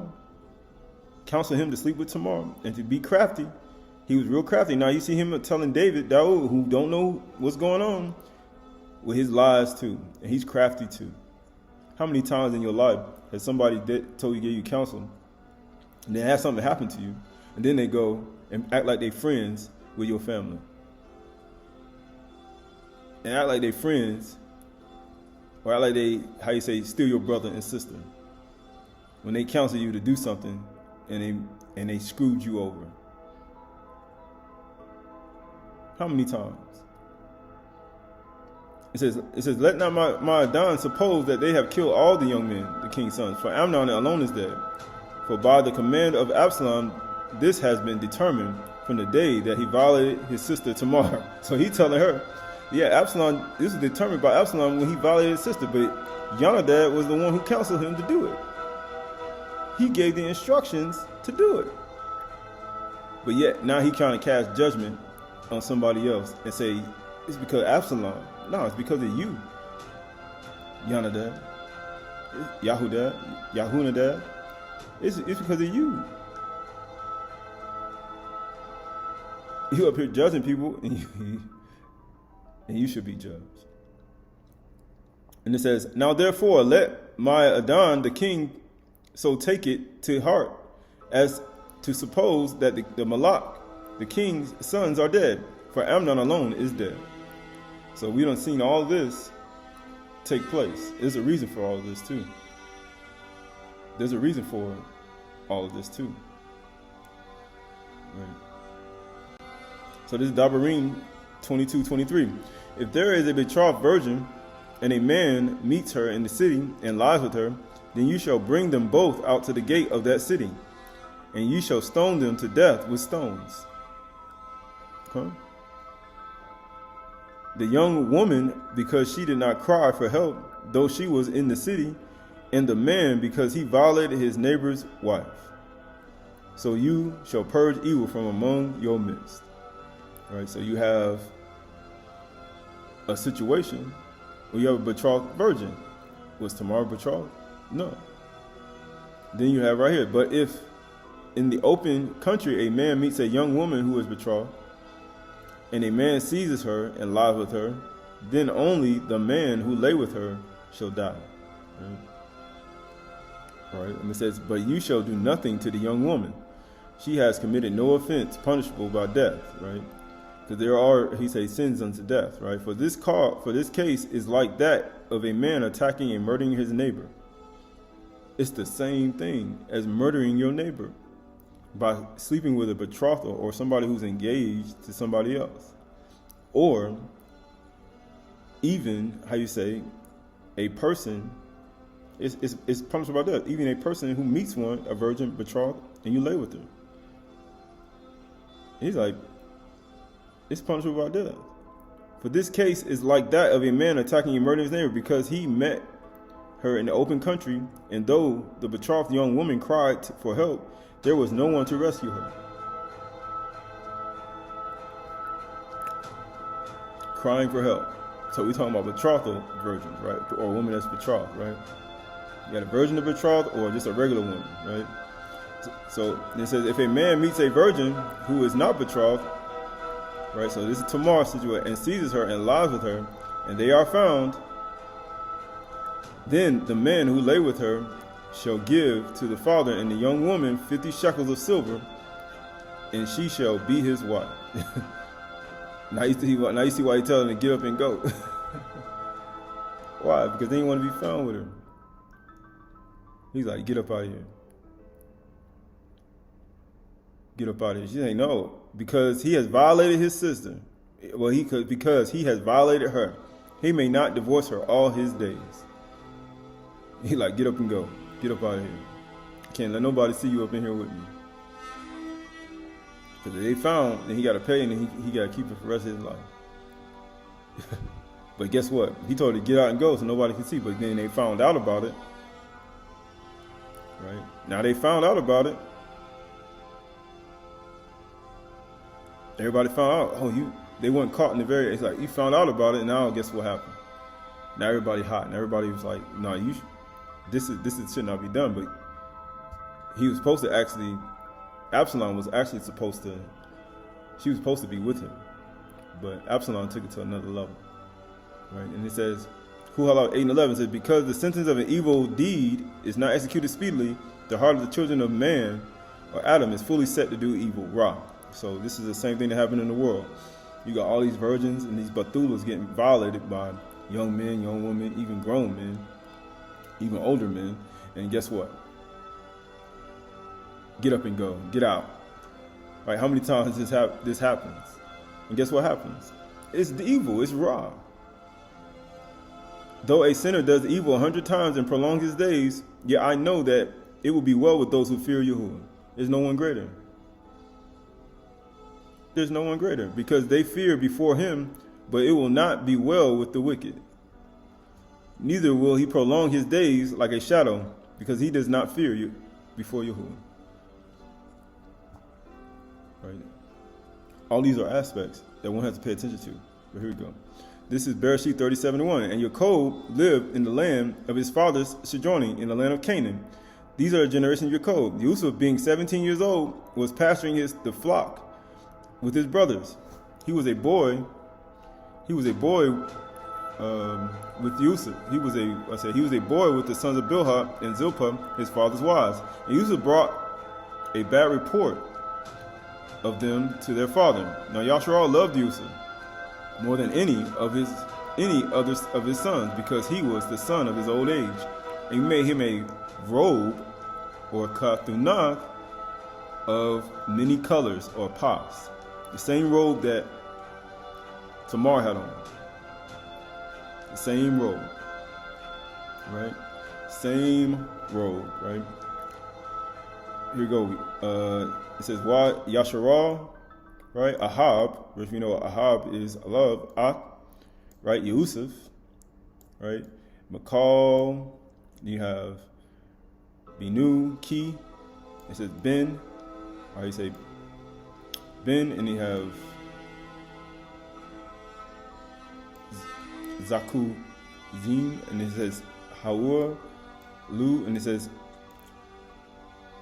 Wa I'm Aisha, right? Wa Aisha, and it says Lu, and it says Katunath. You have Pasim, right? It says robe, like I said, Katunath of many colors. That same word, Katunath, and you have Pasnim, the same words that were in when you saw the virgin woman, or the Batunath who wore the sleeves, that she was violated. Right? And amazingly, you start to see the same pattern here. He got a coat of many colors here. Yahuwah loved him, because he loved the son more than the other sons. He loved him, right? And he gave him a coat of many colors. So what do you think he thought about Tamar? She was a Bathula. He gave her a coat, a katunah pas. What do you think he thought about that? And how about her?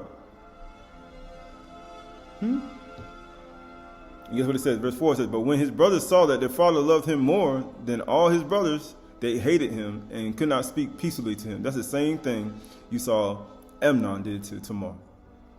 He could not speak peaceably to her, and he hated her even the more. He hated her. Same thing. He hated him. It says, and now, guess what it says? Now Yusuf had a dream, and when he told it to his brothers, they hated him even more. And he said to them, hear this dream that I have dreamed. Behold, we were binding sheaves in the field, and behold, my sheaf arose and stood upright. And behold, your sheaves gathered around it and bowed down to my sheaf. His brother said to him, are you indeed to reign over us? Or are you indeed to rule over us? It says, and they hated. And it says, and they hated.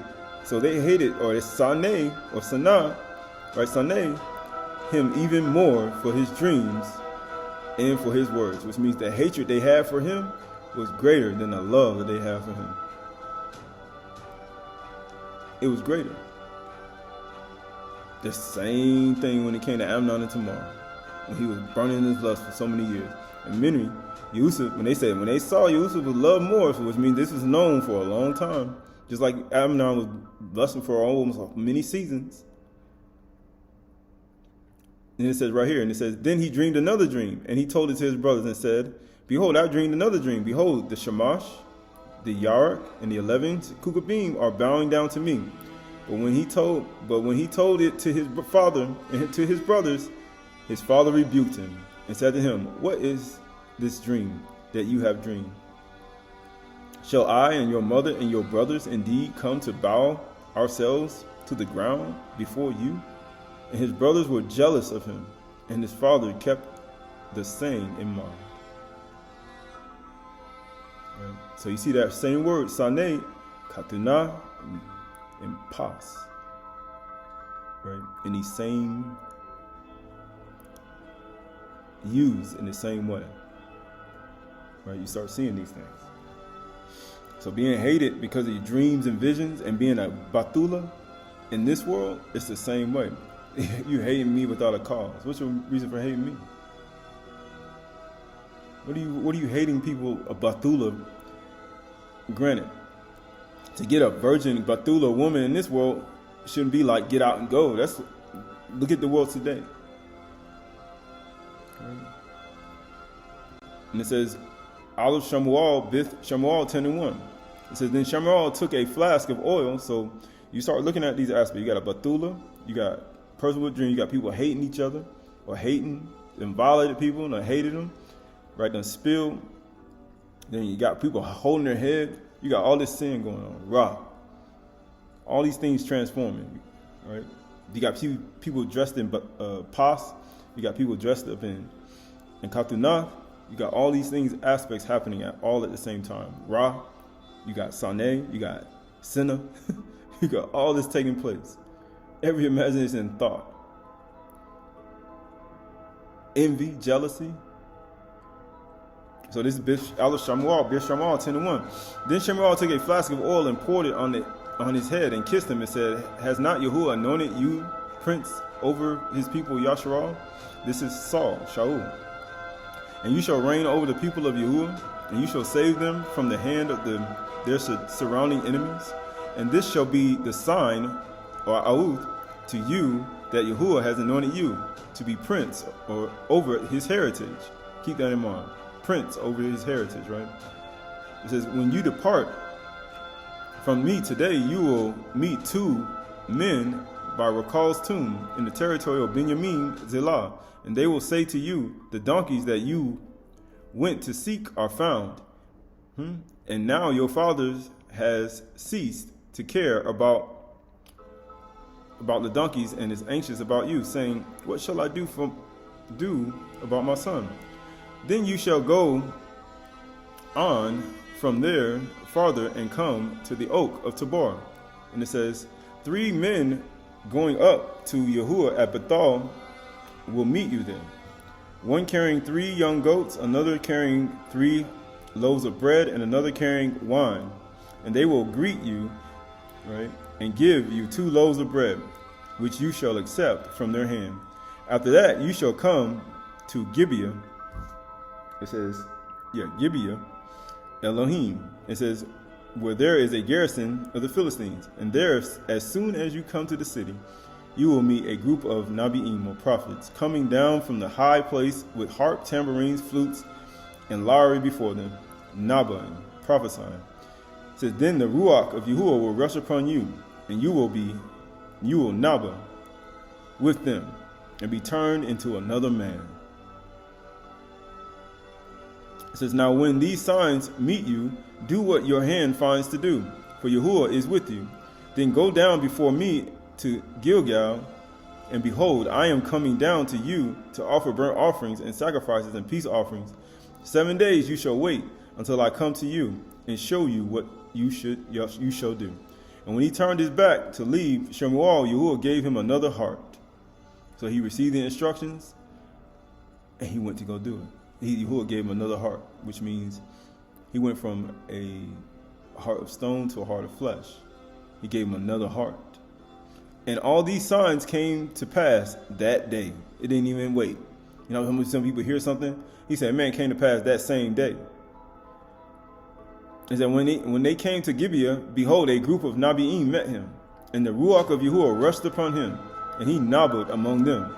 And when all who knew him previously saw how he had nabbaed with the Nabi'im, the people said to one another, what has come over the son of Kish? Is Saul also among the Nabi'im? And a man of that place answered, and who is their father?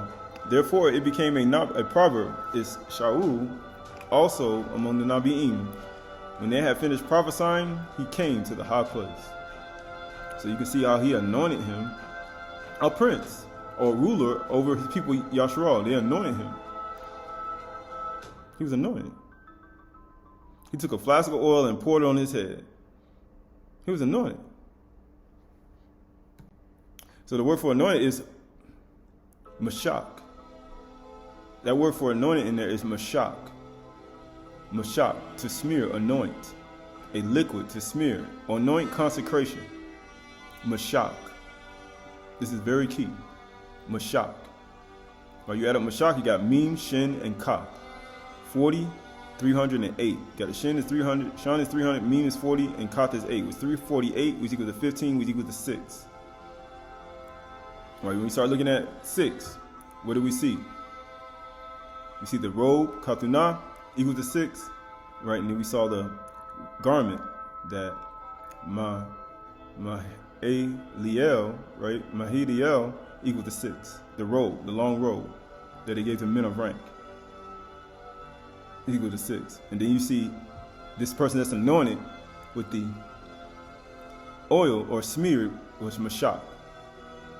He was just anointed. He said, you were mashak. Mashak over what? You're consecrated and you're anointed to do what? Mashak. To be prince. The word for prince over is nagid. You're anointed to be a leader, a ruler, a captain, a prince, a ruler.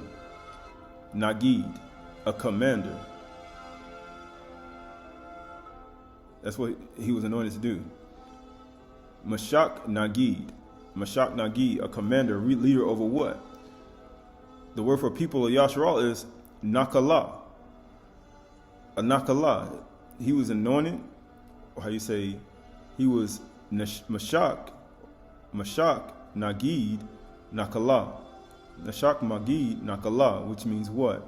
He was anointed to be ruler over my possession, my property, inheritance, my property.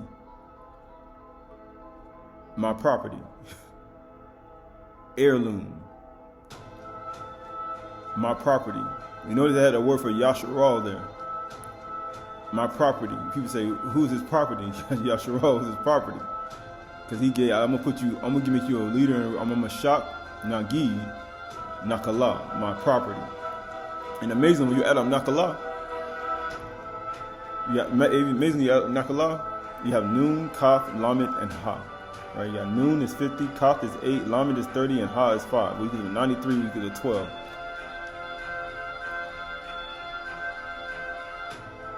Right? Mashak, Nagid, Nakala. And we know Nakala, he was talking about his property. His property was Yasharal, he was 12 tribes. Or the 12 sons of Yasharal. Well, he said, I anointed you to do that. And he was anointed, put the flask of oil on his head, right? So this is Allah Shemuel 16:8. Now Yeshai called Abinadab, right, and then made him pass before Shemuel, and he said, neither has Yahuwah chosen this one. And Yeshai made Shemaiah pass by, and he said, neither has Yahuwah chosen this one. Now Shemaiah was the son, or he said Shemaiah was the actual brother who had birthed Amnon, or actually had the crafty son, Yehonadab, who counseled Amnon to see with Tamar. Right? He said, neither has Yahuwah chosen this one. And Yeshai made 7 of his sons pass by Shemuel. And Shemuel said to Yeshai, Yahuwah has not chosen these. Then Shemuel said to Yeshai, are all your sons here? And he said, there remains yet the youngest, but behold, he is keeping sheep. And Shemuel said to Yeshai, send and get him, for we will not sit down till he comes here. And he sent and brought him in. Now he was Adami, right? Ruddy, we went over that before, and beautiful eyes, and was handsome. Because some get esteemed because they're more handsome than others, one than the other, right? But they said what? And Yahuwah said, arise and anoint him, for this is he. Right? This is he. Then Shemuel took the horn of oil and anointed and anointed him, or Mashak. That same word that you saw for anointing Shamuel or Saul was Mashak. This same word for anointing him was Mashak too. It took a horn of oil and Mashak in the midst of his brothers. He smeared it and poured on his head. And the Ruach of Yahuwah rushed upon Daud from that day forward. The same thing that happened to Shemuel or Saul when he came down from the mountain, Naban. It rushed upon him too. And Shemuel rose and went went to Ramah. He was anointed too. Shemuel anointed him with the same oil, and it rushed upon him as well. So you got two people anointed, right? You got a Bathula, right? You got Mashak. You got garments, Pas, Tatunah. You got someone being violated, the virginity. You got someone being hated for their dreams. People saying they're going to bow to him. You got all these aspects, right? This is Aleph Shamuel, Akkad Shamuel, because you say Aleph Shamuel. Some people say you can say Akkad Shamuel. 1 Shamuel 24 and 3, right? And it says, and he came to the sheepfolds by the way, where there was a cave, and Saul went in to relieve himself. Now Daud and his men were sitting in the innermost parts of the cave, and the men of Daud said to him, "Here is the day of which Yahuwah said to you, Behold, I give your enemy into your hand, and you shall do to him as it seems good to you." Then Daud arose and stealthily cut off a corner of Saul's robe. Right, and then what happened? Afterwards, Daud's heart struck him. It struck him because he had cut off the corner of Saul's robe. He just touched his garment, and it struck him. People say, why does it say that Daud was a man after Yahuwah's own heart? Because you get hit in your heart. Your heart strikes you. He said, I just cut a corner of the robe. And he said to the men, because the men would tell him to kill him. He said, you're giving your enemy in your hand. He said, Yahuwah forbid that I should do this thing to my Adon master, Yahuwah's Mashiach. It's not Mashak. It says Yahuwah's anointed, but this word for anointed is Mashiach. It's not Mashak. It's Mashiach. To put my hand out against him, seeing he is Yahuwah's Mashiach. Why did it go from Mashak being anointed to be over the property, or Nagid, right, over his property? But then you see him, David, getting ready to kill him. And as soon as he getting ready to kill him, he say Mashiach. Why? Because he said he was Mashak, but when you go to put your hand to kill somebody, your brother, then now you touching somebody that he say, you Mashak, you anointed. You was anointed to be Malak. But then if I touch you, I'll be touching the Mashiach. Now, I'm coming to kill you. The word changes when you start trying to kill somebody. But he said his heart struck him. It struck him. As soon as he started trying to kill someone, it changed. And that's the Mashiach. And he says, so Daud persuaded his men with these words and did not permit them to attack Saul. Because you know the type of men that Daud was with? The three mighty men. They had stats on how they kill people. He persuaded them with that word. He said, man, I will not touch you who is Mashiach. And Saul rose up and left the cave and went on his way.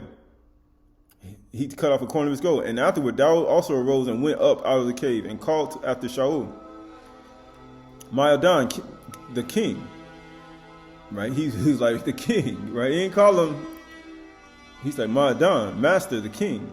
And when Saul looked behind him, Daud bowed with his face to the earth and paid homage. Right? And Daud said to Saul, why do you listen to the words of the men who say, behold, Daud seeks you harm? He said, I'm seeking you harm.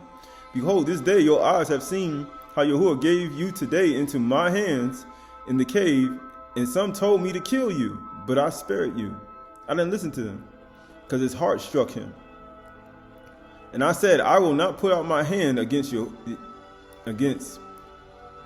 my master, for he is Yahuwah's Mashiach, or anointed. I ain't gonna do that. I'm not going to kill you. Like, you a Mashak, but you're the king. If I kill you, then it would be like touching me. He said, you be a Mashiach. See, my father, see the corner of your robe in my hand. He called him his father, the king, Mashiach. He said, see, my father, see the corner of your robe is in my hand. For by the fact that I cut off the corner of your robe and did not kill you, you may know and see that there is no wrong or treason in my hands.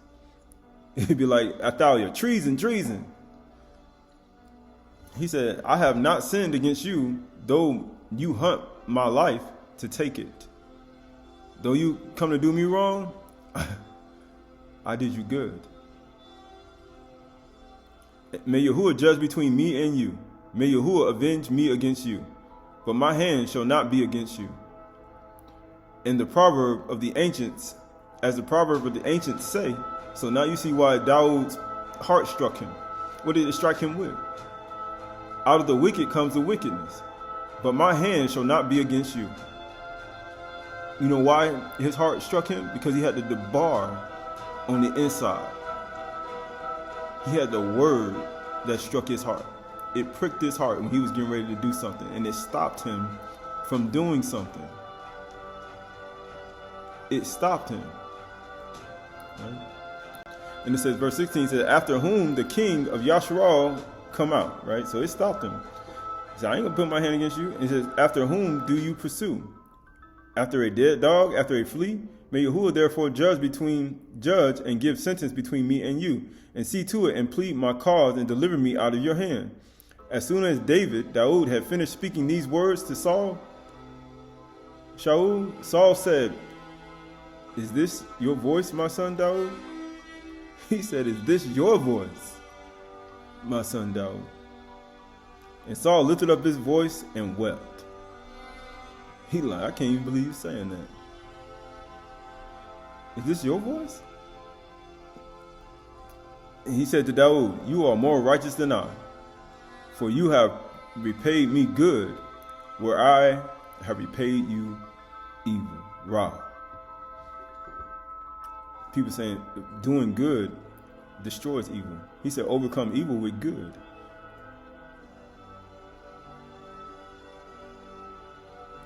Even when it comes to people trying to kill each other. But you see, he said, I will not touch Yahuwah's. Dawood said, I will not touch Yahuwah's anointed. Right, this is the word for anointed in 1 Shamuel 24 is Mashiach. Is Mashiach. Right, when you start looking at Mashiach, you start looking at Mashak, which means anointed, spear, right? Put the oil on his head. But then you see Mashiach. When you start trying to touch somebody to strike them down and kill them, that word from Mashak turns to Mashiach. It means the anointed one, the Mashiach, the Messiah, the king of Yasharal, right? The high Kahan, the priest, Mashiach, Messiah, right? So when you start trying to touch people, touch you who's anointed, trying to strike them down dead, it touched David's heart. David said, no, I'm not going to touch you who's Mashiach, because it hit him in his heart. He said, I can't do that. I can't touch you who's Mashiach, because the word, the bar, was in his heart. The word that the bar was in his heart. So therefore, the word that the bar in his heart, if it's in your heart, you ain't gonna touch Yahushua Mashiach either. You ain't gonna touch him either. I can't touch Yahushua Mashiach. His anointed. Right? Your brother can be Mashak, can be anointed, but then if you try to strike him down, then now you touching Mashiach. If you start trying to kill somebody, now you touching Mashiach. When you start trying to slander somebody, now you touching Mashiach. When you start having malice and hatred towards somebody, now you touching Mashiach. Now you start getting to that point where now you're Ra, like Dawood said, like Saul said, man, you're more righteous than I. You repaid me, how you say, evil. Right? You paid me Ra, or I repaid you Ra, and you gave me good. He said, you're more righteous than I. How you gonna think you're gonna be more righteous than somebody in this world? How? You have to give him good, right? So this Mashiach, right? You got the Meme, the Shin, the Yod, and the Kaf. Or you got the Meme is 40, the Shan or the Shin is 300, The yard is 10 and the Qahalath is 8, which equals to 358. Which equals to 16, which equals to 7. Right, just like today is the 7th, right? 7. But the only thing I wanted to do, like, notice this, right? Notice this. Like, you got 7, right? Well, Mashak was what? I think it equals to 6. Right? And then we'll hit right here, 358. Right? 348. Notice how when you have Mashak, when he was anointed with the flask, with the oil from Shemuel, he said, you are anointed, or Mashak. But then when you start trying to touch the one who's Mashak, then it turns into Mashiach. Right? And it's exactly, it increases by 10. When you start looking at 364-day calendar, right? 364 days, 354 days, it's exactly 10 days less. Mashak is 10 less than Mashiach. But as soon as you go from Mashak, you start trying to touch the Mashak, then it goes all the way up to Mashiach. Just like the sun, or how you say, the Shamash is 7 times brighter than the Yarek. And we know that according to a lunar calendar, a Yarek is 354 day cycle, not 364. It's exactly 10 higher than the Yarek. And we know that Shamash is 7 times brighter than the sun. So when you start saying you're going to touch the Mashiach, you're getting ready to touch the sun, or how you say, the Ben of Yahushua Mashiach. And you see how it's 7 times brighter than the Yard, than the moon. And you see how the 10 is just like when you start looking at the 354-day cycle versus the 364. Right? So the same thing that happens when you start touching the Yarek, you start touching a man's wife, you now touching, how you say, the Shamash, the father. Right? The same way. Touch the Yarek, you touch the son. You touch the wife, you touch the husband. Right? Interesting. But when we start looking at this, we start looking at it from this angle, because it's not a significance that this even came up. So this is Bith Shamuel 2 and 1. Bith Shamuel, or Shany Shamuel, or 2 second Shamuel 1 and 1. It says, and after the death of Shemuel, or Saul, when David had returned from striking down the Amalekites, Daud remained 2 days in Ziklag. And on the 3rd day, behold, a man came from Saul's camp with his clothes torn and dirt on his head. And when he came to Daud, he fell to the ground and paid homage. And Daud said to him, where do you come from? And he said to him, I have escaped from the camp of Yasharal. And Daud said to him, how did you go? Tell me. And he answered, the people fled from the battle, and also many of the people have fallen and are dead.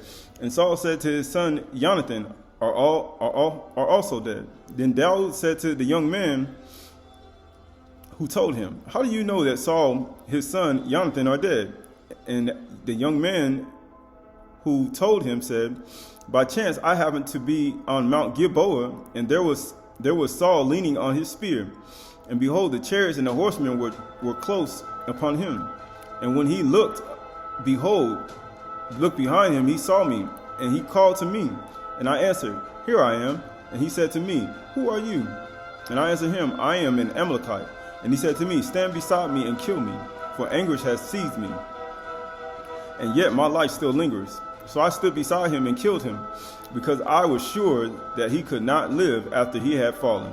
And I took the crown that was on his head, and the armlet that was on his arm, and I had brought them here to my Adon.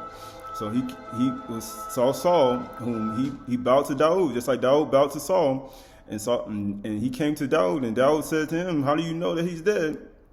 And he said, I saw him lying in anguish, and I was sure that he wouldn't live after I struck him, after he had fallen. That's what he said. I was sure that he could not live after he had fallen. Right? Then verse 11 says, and then Daud took hold of the clothes and tore them. So he saw that Saul is dead. Right? He saw that Saul is dead. And Daud took hold of his clothes and tore them. And he did all, and so did all the men who were with him. And they mourned and wept and fasted until evening for Saul and for Jonathan, his son, and for the people of Yahuwah, and for the house of Yasharal, because they have fallen by the sword. And Daud said to the young man who told him, "Where do you come from?" And he answered, "I am the son of a sojourner in Amalekite." Daud said to him, "How is it that you were not afraid to put out your hand to destroy Yahuwah's Mashiach?" That word for Yahuwah's anointed is Yahuwah's Mashiach. The same thing Daud, when he went to go kill Saul, when he said, I will not put out my hand and touch Yahuwah's Mashiach, his heart touched him. He said, it grabbed him. He said, I will not touch Yahuwah's Mashiach. But he said, how are you not afraid to touch Yahuwah's Mashiach? Or I said, how are you not afraid to touch that Bethula? How are you not afraid to touch that Bethula? Or that Nabi, that dream of dreams? How are you not afraid to touch that Bethula? Or Mashiach, Yahuwah's Mashiach? Then Daud called one of the young men and said, go execute him. Kill him. Go execute him. And he struck him down so that he died. And Daud said to him, your blood be upon your head, for your own mouth hath testified against you, saying, I have killed Yahuwah's Mashiach. Not Mashach. You killed Yahuwah's Mashiach. You touched Yahuwah's Mashiach. And Daud said, I will not put my hand on to touch Yahuwah's Mashiach. He said his heart touched him. His heart grabbed him. When he cut off the little garment of his robe, he said, you touched him in full and you killed him. Right. Matthew 26:6. Now when Yahushua was in Bethany in the house of Shimon the leper, a woman came up to him with an alabaster flask and very expensive ointment, and she poured it on his head, and he reclined at the table. Oh, you mean she mashak him? Mashak. And when the disciples saw it, they were indignant, saying, why is this waste? For this could have been sold for a large sum and given to the poor. Man, he don't know nothing about Shemuel. They just totally forgot about the Torah. You see how fast you can be in the presence of Yahushua Mashiach. But if you don't know the bar, like Daud said, his heart struck him. It touched him. He said, I will not put out my hand and touch you who is anointed. When you don't have the word on the inside, you can be around the word all you want. Yahushua Mashiach right here, and they still didn't understand what was going on. And it says, but Yahushua, aware of this, said to them, why do you trouble the woman? For she has done a beautiful thing to me. She did. For you always have the poor with you, but you will not always have me. In pouring this ointment on my body, she has done it to prepare me for my burial. Why? Because some people getting ready to touch you who is Mashiach. He was anointed. He was anointed over Yahuwah's property. How you say? Over Yasharal. Right? He was anointed. Mashach, Nagil. He was anointed over Yahuwah's property. And guess what he said? Truly, I say to you, whenever this Amah is proclaimed in the whole world, what she has done will also be told in memory of her. And that's what we're doing today. She poured on his head. She anointed him. Just like Saul was anointed, just like Daud was anointed. And Daud said, I will not touch you who is this Mashiach. Why should I do that? You can see this day that I have spared you. And Saul said, is this the voice of Daud? And he said, you are more righteous than I, because you repay me good for my evil. And she poured on his head, anointed him. But Yukonah 18:1. When Yahushua had spoken these words, he went out from his disciples and across the brook Kidron, where there was a garden, a gan, which he and his disciples entered. Now Judas, who betrayed him, also knew the place, for Yahushua often met him there. When his disciples saw Judas, having procured a band of soldiers and some officers, and the chief priests and the Pharisees went there with lanterns and torches and weapons, and Yahushua, knowing all that would happen to him, came forward and said to him, Whom do you seek? They answered him, Yahushua of Nazareth. And Yahushua said to them, I am he. And Yehuda, who betrayed him, was standing with them. And when Yahushua said to them, I am he, they drew back and fell to the ground. Right? They fell to the ground. Why? Because that's what Yahushua said. He said, I saw the 11th star, giving, how you say, bowing down, giving audience or praise to me. They hit the ground. It says, so he asked them again, Whom do you seek? And he said, Yahushua, and he said, Yahushua of Nazareth. And Yahushua said, I told you that I am he. So if you seek me, let these men go. This was also to fulfill the word that I have spoken. Of these whom you gave me, I have lost not one. Why he told them to go? Because that's what Amnon told the woman after he violated her. He said, get up and go.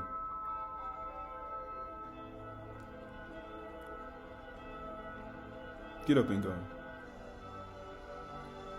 Right? This will fulfill the word that was spoken. Of these whom you gave me, I lost not one. Then Shimon Kaf, having a sword, drew it and struck the high Kahan servant and cut off his ear. And the servant's name was Malchus. So Yahushua said to Kaf, Put your sword into your sheath. Shall I not drink of the cup that my Father has given me? Shall I not do it? Why? Because he would manifest to destroy the works of Satan. He would manifest to destroy the works of those who got hatred in their heart and working together with Satan. He would manifest it to destroy these things. That's what he was manifested to do. So Yuchanan 19:1, then Pilate took Yahushua and flogged him. And the soldiers twisted together a crown of thorns and put on his head and arrayed him in a purple robe. They came up to him saying, Hail, Malaka the Yahudim. Oh, you mean the one that anointed king? The one that Shamuel anointed?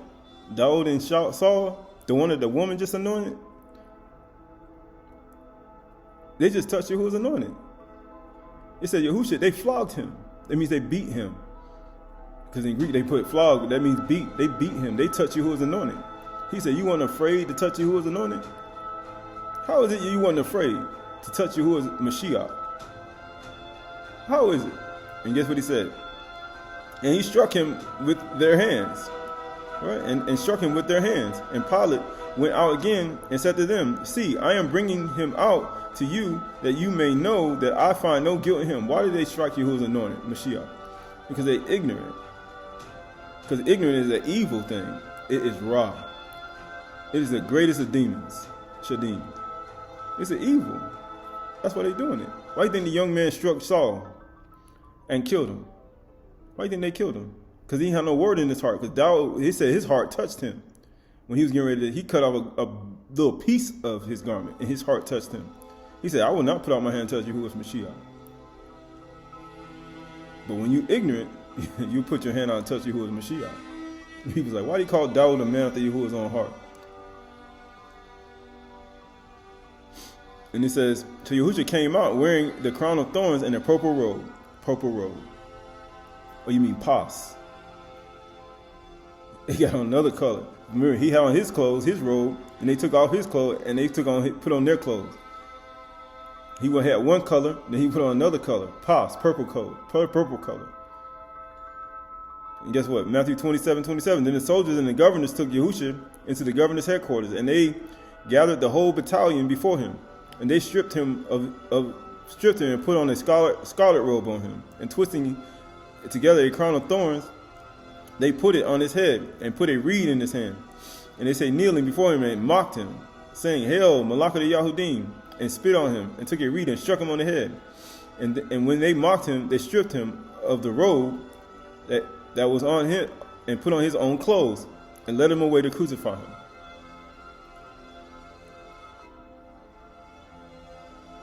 How you say it? It was many colors. Pas, a katunat, a robe.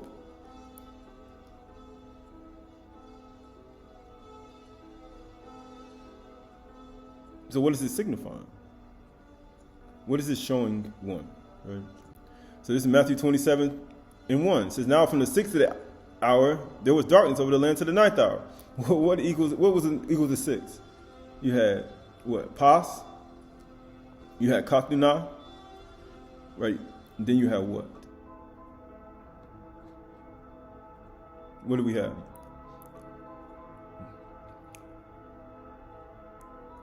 That word for roll.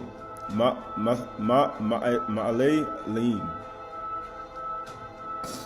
equals to 6. Right? And it said what? From 6, there was darkness over to the 9th hour, and about the 9th hour, Yahushua cried out a loud voice. Isn't that what Saul did? After Dawood, he said, "Is this the voice of Dawood?" Because he ain't know. He like, "Is this your voice, Dawood?" And he cried out weeping. He usually cried out with a loud voice, saying, "Ali, Aliyah, Ali, lama sabachthani." That is, Aliyah, Aliyah. Why have you forsaken me? Is this the voice of? Is this your voice, Dawood? He said, "I will not put out my hand to touch you who is anointed." He says, and some of the bystanders hearing it said, "This man is calling for Aliyah." Right? Because when you esteem a person above Yahuwah, you'll think he's calling for somebody else. You esteem him above Yahuwah, because Yahuwah is the head, and Yahusha, and then you have everybody else. That's what happens. He said, he's calling for Aliyah. No. He said, and one of them ran and took a sponge and filled it with sour wine and put it on a reed and gave it to him to drink. But the others said to him, "Wait, let us see whether Aliyah will come to save him." And Yahusha cried out again with a loud voice and yielded up his ruach.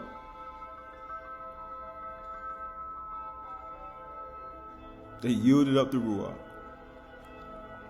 That's the same thing the woman did after she got violated. She put her hand on her head and she went out weeping and crying. You weren't afraid to touch you who was anointed? Or you mean to touch the woman? Tamar, the Bathula, the virgin woman, with the coat, the sleeve, the Katuna, the pas of many colors, the long robe, the virgin whom you beguiled?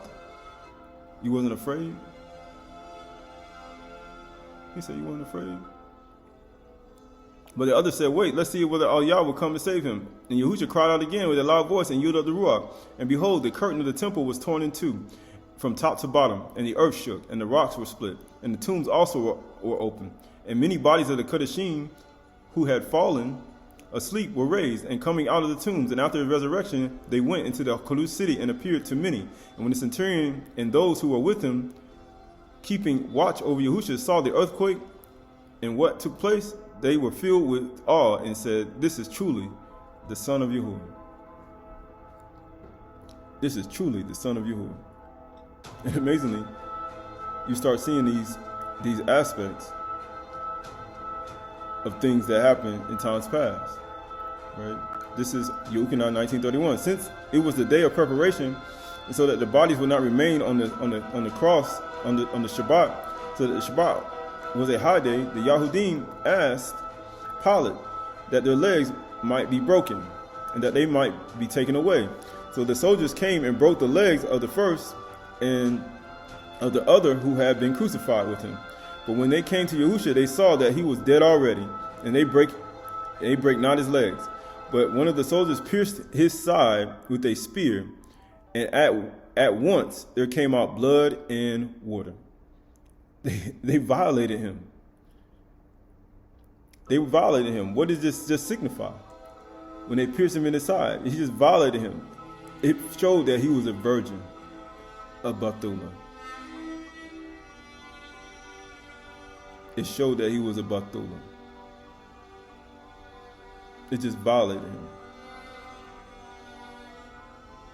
It just violated him. And he says, he who saw it was born witness. His testimony is true. And he knows that he is telling the truth, that you also may believe. For these things took place that the scripture might be fulfilled. No one of the bones will be broken. And again, another scripture says, they will look on him whom they have pierced. And another scripture says, Amnon, don't be like the outrageous men, or how you say, Kareth, right? Men in Yasharah, right? These crimes that you commit. You violated me. You just violated me. And it says, after these things, Yusuf of Arimathea, who was a disciple of Yahusha, but secretly, for fear of the Yahudim, asked Pilate that he may take away the body of Yahusha. And Pilate gave him permission. So he came and took away his body. Nicodemus also, who earlier had come to Yahusha by night, came bringing a mixture of myrrh and aloes. It says, and about 75 pounds of weight. It says, so they took the body of Yahusha and bound it in linen clothes with spices, as the burial custom of the Yahudim, the Jew, it says, burial custom of the Yahudim. Now in the place where he was crucified, there was a garden, and in the garden a new tomb, which no one had been laid. That means it's a virgin. How you say no one had laid? Bethula. And guess what? So because of the Yahudim, day of preparation, since the tomb was close at hand, they laid Yahusha there. And you know what happened when they put him in the tomb? They put a rock over the tomb and they sealed it. Oh, you mean they bolted the door? Just like they bolted the door when they violated Tamar, took her virginity. Then he called one of the servants, and then the servants cast her out and bolted the door. And bolted the door. And guess what? Just like Saul, remember how Saul, that young man, he said, I was sure that he would not live after I wounded him, after I struck Saul. And Daud said, you weren't afraid to touch Yahuwah's Mashiach? You wasn't afraid to touch the virgin Bethula, Tamar? You wasn't afraid to cast your brother Yusuf in a pit? You wasn't afraid to touch Yahuwah's anointed? Oh, he say Mashiach. When you Mashiach, but then when you start trying to kill somebody, you Mashiach. You the one afraid to touch Yahuwah's Mashiach? He just violated this person. He say, just stole his virginity. Bethula. But he was manifested to destroy the works of Satan. He was manifested. Says you Ukanan 5:20. For the Father loves the Son. And then what he said, that's why he gave him a coat of many colors, Yusuf. And you see Tamar had the same garments on. He loved them. And shows them all that he himself is doing. Why do you think Tamar had the word on the inside? Don't put me away. Putting me away is even worse than what you did to me. And they put Yahushua in the tomb. He said, that's even worse. You put me away. Y'all put me in a tomb and locked it and bolted the actual door closed. And then now Saul's, the servant of Amalekite, like, surely I didn't think he was going to live after that. I was sure of it. Because I saw that he wasn't going to live. It says greater works than these will he show him, so that you may marvel. Because he loved the Son. Yuchanan 10:7 said, for this reason the Father loves me, because I have laid down my life that I may take it up again. Yahushua said this before he died. He lied. That servant of Saul was like, you touch Yahuwah's Mashiach. You weren't afraid to touch Yahuwah's Mashiach? He like, I was sure that he wasn't going to live after I struck him. But they just struck Yahushua right here. And they pierced him in the side. They struck him over the head with a reed. They violated him, just like a Bethula is violated in the bed with a man full of lust. And guess what? I was sure he wasn't going to, I'm sure he wasn't going to live. Guess what he says? No one takes it from me, but I lay it down on my own accord. I have authority to lay it down. Isn't that what Saul did? He like, take my life. And I have the authority to take it up again. This I charged and received of my Father. I was sure that he wasn't going to live after I struck him. But guess what? Yahushua is alive.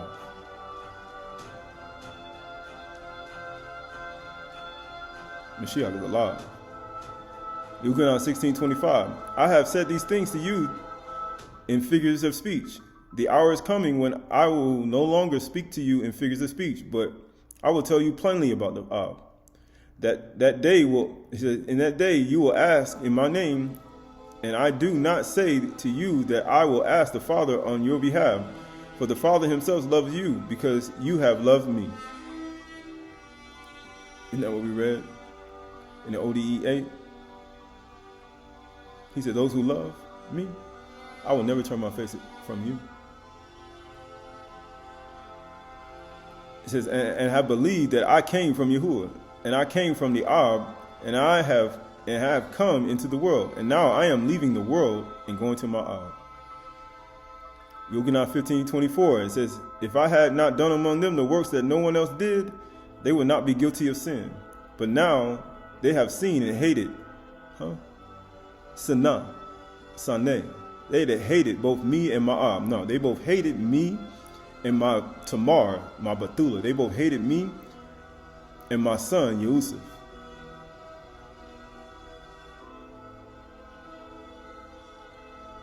He said, they both hated both me and my Ab. So when Amnon slept with and took and violated Tamar, he both hated her and Yahuwah, because he hated the word that he was speaking to her, that she was speaking to him, and he hated her more than the love that he had for her. Yoganah 15:25, but the word that is written in the Torah must be fulfilled. They hated me without a cause.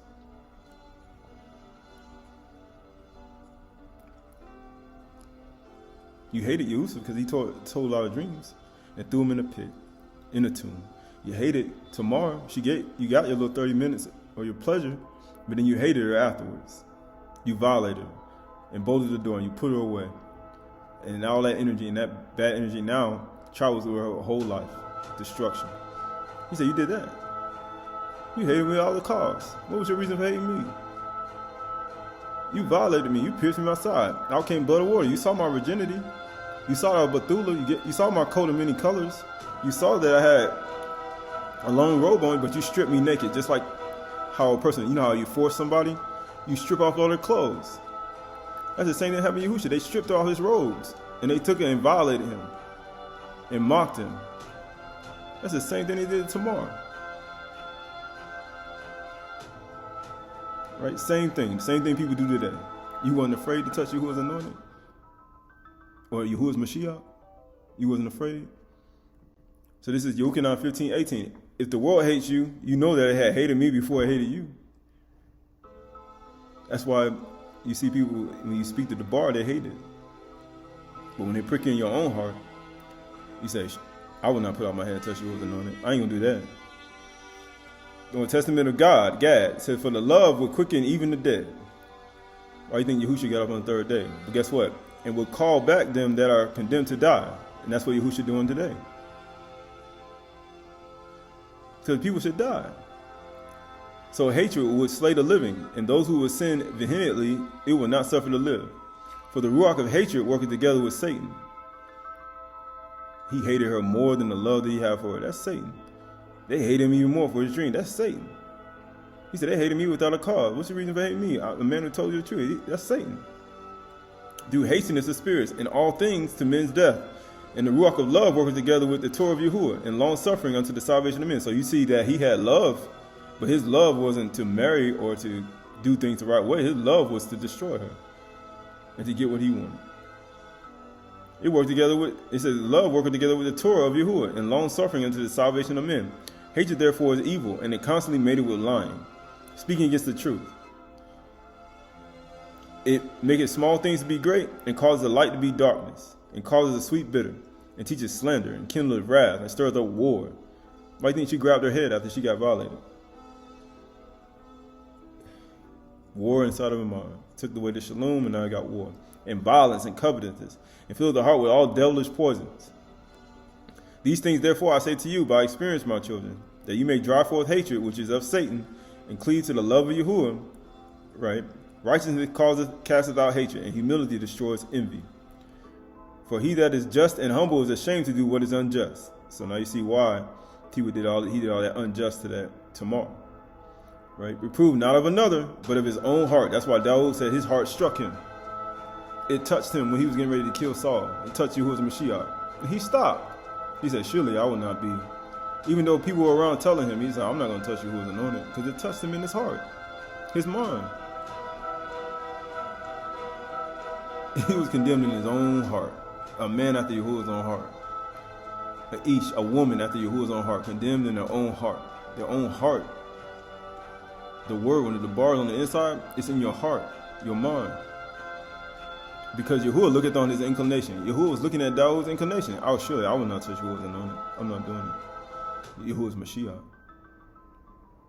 But when you ignorant, when you don't have no debar in your heart, you be like the people and all the kings and the rulers and the elders and all who touch Yahuwah's Mashiach. They touched Yahuwah's anointed, and they violated him. They stripped him off just like a virgin getting stripped and being forced to have sex, or be having their virginity taken. When you ignorant, it is the greatest evil. It says, verse 28 says, so, for he that is just and humble is ashamed to do what is just, being reproved not of another, but of his own heart, because Yahuwah looketh on the inclination. The word for synonym for vehenial, so we say we also sin vehemently, just so we don't be ignorant, is excusable, or it says trifling, minor, or vehenial error, or vehenial offense. It says excusable offenses. Because there are some offenses that are not excusable, right? So 2 Corinthians 11:1, I wish that you will bear with me in a little foolishness, but do bear with me. For I feel a divine jealousy for you, since I betrothed you to one husband, to present you a pure virgin to Mashiach. A pure virgin. Like you've seen Bathula. But I am afraid, as the serpent deceived Kuo by his cunning or his craftiness, the same way that happened to Tamar. He lay in the bed and pretend, you give me bread from your hand. Then he said, lay with me, grabbed her. And he was stronger. Because that's what happens when you don't have the bar on the inside. He was stronger. Satan gets strong, he got more strength. And he says, your cunning, your thoughts will be led astray. From sincere, pure devotion to Mashiach. That's why she grabbed her head. Right. She grabbed her head and walked away weeping. And she tore her garments, her virgin garments. For if someone comes to and proclaims another Yahusha than one that we proclaimed, if you receive a different ruach from the one you received, or if you accept a different truth than the one you accepted, you put up with it readily enough. You just let it just happen, right? Because she could have cried out. Because the other servants were outside. Or did she cry out? And they didn't stay here. So the word for betrothed is harmoza, to woo, to betroth, espouse, right? That's in Greek. So the word for pure is hagnos, G53. It's clean, innocent, modest, perfect, and pure. Right, so we talk about pure, tahur, a pure oblation, a pure offering, tahur minka, right? So the word for virgin is parthenos, or maiden, unmarried daughter of virgin. That means you ain't married to no other, how you say God, other idols. But when you start looking at Bathula, we're talking about a virgin woman, right? I'm supposed to present you, betroth you to one husband, present you a pure virgin to Mashiach. Right? So you start looking at this, right? This is Dead Sea Scrolls, column 6, 4Q 257. These are the paths in the world to enlighten the heart of man, straighten out in front of him all the paths of true justice, establish in his heart respect for the precepts of Elohim and the ruach of meekness, of patience and generous compassion, external goodness and intelligence and understanding, potent wisdom which trusts in all the deeds of Elohim and depends on his abundant mercy, a ruach of knowledge in all paths and plans of action, of enthusiasm of decrees of justice, of set apart plans, with firm purpose of generous compassion, with all the sons of truth, of magnificent purity, which detests all unclean idols, of careful behavior and wisdom in everything, right? Of concealing of truth of the mysteries of the knowledge. These are the foundations of the ruachs of the sons of Yahuwah, sons of truth in the world. And in reward of those who walk in it, kum halak, it will be healing, plentiful shalom, peace. The way of Yahuwah is shalom. That's the way of peace, is Yahuwah. It says peace and long life, fruitful offspring, all everlasting barak, where your offspring won't be cursed. And it says, eternal enjoyment with endless life, and a crown of kabod and majestic raiment in eternal life. Majestic raiment. Pure virgins. Right? However, the ruach of deceit belongs greed, sluggishness in the service of injustice, wickedness, like Tamar, right? Or like Amnon, like Yahunadab, right? His friend, falsehood, pride, haughty of heart, dishonesty, trickery, Amnon, cruelty, much insecurity, impatience, Amnon, much foolishness, Amnon, impudent enthusiasm for appalling acts performing a lustful passion, Amnon, filthy paths in the service of impurity, Amnon, blasphemous tongue, Amnon, blindness of eyes, Amnon, hardness of heart, hearing. He wouldn't hear. Remember, he wouldn't listen to it. Hardness of hearing, Amnon, stiffness of neck. He wouldn't listen to it. Even after he violated, putting me away would be even worse. Amnon, stiffness of neck, hardness of heart, in order to walk in the paths of darkness and evil cunning. Amnon. It says, and the visitation of all who walk in it will be abundance of affliction at the hands of the Malachia destruction, or eternal damnation and scorching wrath at Elohim of revenges, for permanent terror and shame, without end, with humiliation and destruction in the fire of the dark regions. Absalom killed him. And all the ages of their generations, they shall spend in bitter weeping and harsh evils in the abyss of darkness until destruction. You know, it's all these people weeping. David weeping after he found out about his Tamar. Tamar weeping after she found out, after she had violated and they bolted the door. All these things happen because of the spirit and the ruach of deceit. And then Yehonadab, what did he come to David and say? Only your son is dead. Only one son, Amnon, is dead. And he the one who counseled him to do it. Through the kukum and the craftiness of Satan.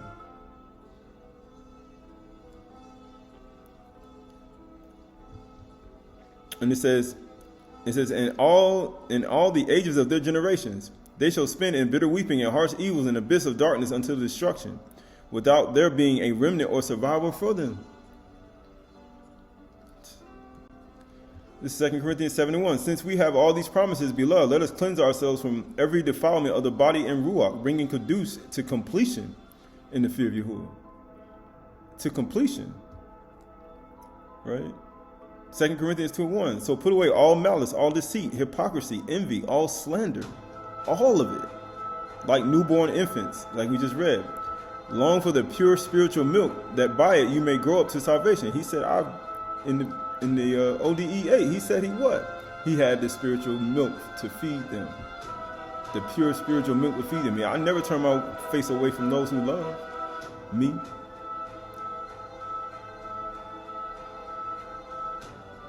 He said, you don't never leave my thoughts. It says, grow up to salvation. Indeed, it says, if indeed you have tasted the Adon is good, and you come to him, a live and living stone rejected by men, but in the sight of Yahuwah, Elohim chosen and precious.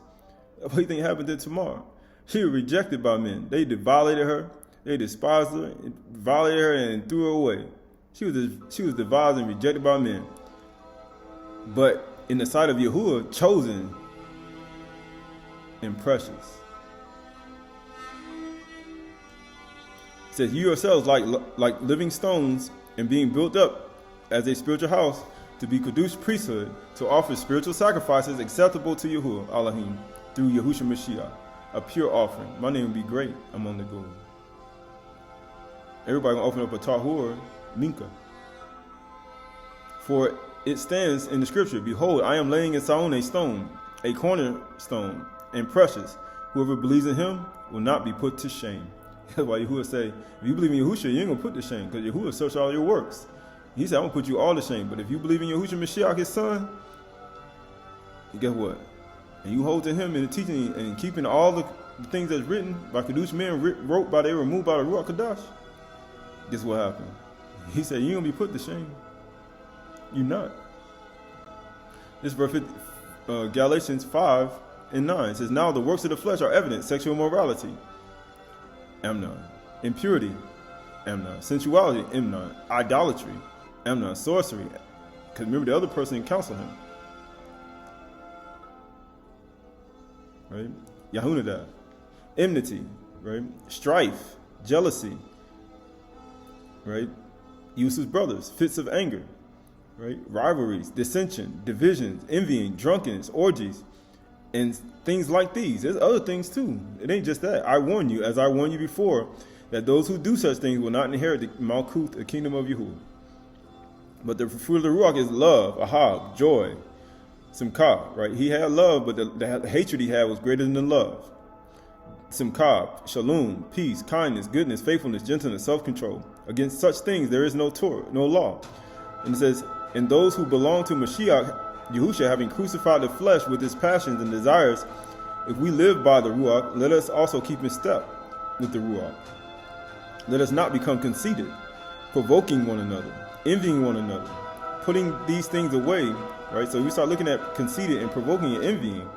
Why? Because these things produce other spirits. But it says, putting these things away and tearing down the old nature, I wrote, and putting on the new nature is important in being a virgin without spot or wrinkle.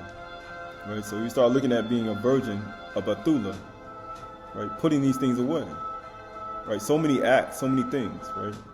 So this is 2 Timothy 3:1. It says, but understand this, that in the last days there will come times of difficulty. Because once you put all these things away out of yourself, you become a pure virgin.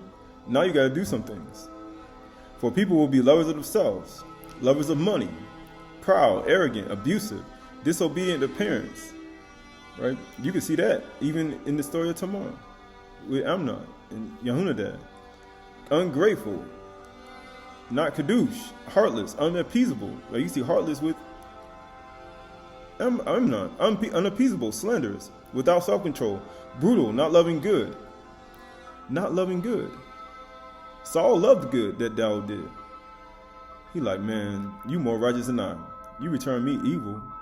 You return me good for my evil. Treacherous, reckless, swollen with conceit. Lovers of pleasure rather than lovers of Yahuwah, having a appearance of righteousness. He remember what we read in the first? He said, man, your flesh and your garments ain't going to understand this. Your flesh and your garments, your clothes ain't going to understand this, because they had the garments on them. Yehonadab, Amnon, Tamar, Daud, Yehusuf, all these people had the garments on. But he said, your flesh and your garments ain't going to understand this. But denying its power, and guess what he said? Avoid such people. Why? Why you got to avoid them? Because you're a pure virgin now. He's like, man, I'm pure. I'm Tahur. I got a pure offering. I got a good gift to offer to Yahuwah. But if I get entangled with these, they call it quantum entanglement. Now you're entangled with it. It says, why? Avoid, I say avoid, because these type of people have works of Satan and have not turned from his powers. Right? So this is Shany Kaf, or how you say Aleph Kaf, or Bith Kaf, 3:1. Since all these things are to be dissolved, what sort of people ought you to be in lives and kadush and righteousness and godliness, waiting for the hastening of the coming of the day of Elohim Yahuwah, because of which the heavens will be set on fire and dissolved, and the heavenly bodies will melt as they burn.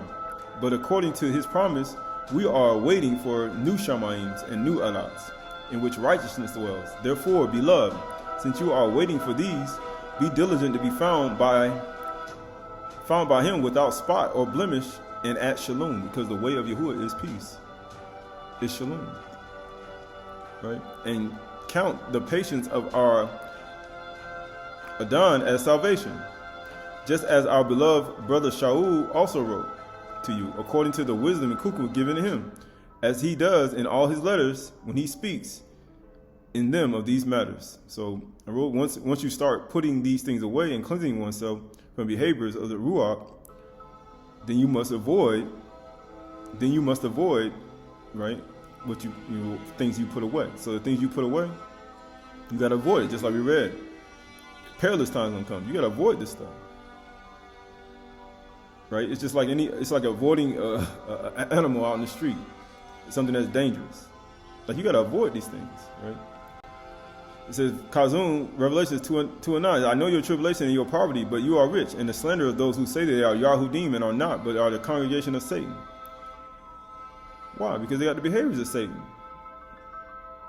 If you got the behavior, if the place where you go or people you hang, or your friends got the behaviors of Satan, these people, you have to understand, they have the behaviors of Satan.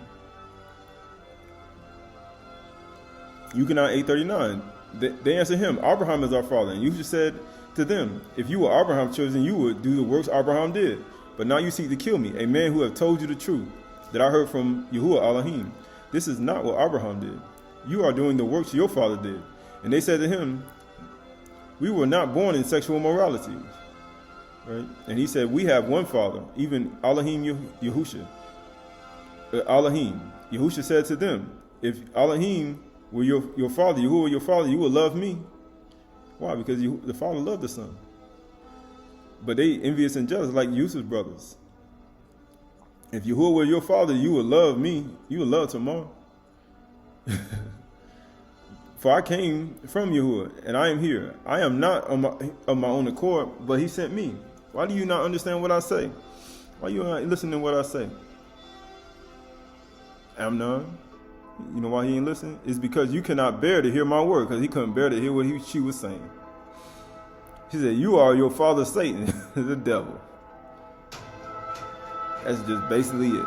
And your will is to do your father's desire, right? It's fornicating, lust. Take her as you will, just like we talked about before. He was a murderer from the beginning, and he does not stand in the truth, because there is no truth in him. When he speaks lies, he speaks of his own character. For he is a liar and the father of lies. But because I tell you the truth, you do not believe me. Which one of you convicts me of sin? If I tell you the truth, why you do not believe me? Whoever is of Yahuwah Elohim hears Yahuwah Elohim's word. The reason you don't hear them is that you are not of Yahuwah. Right? That's basically it. Revelations 2:17. He that has an ear, let him hear what the Ruach says to the body.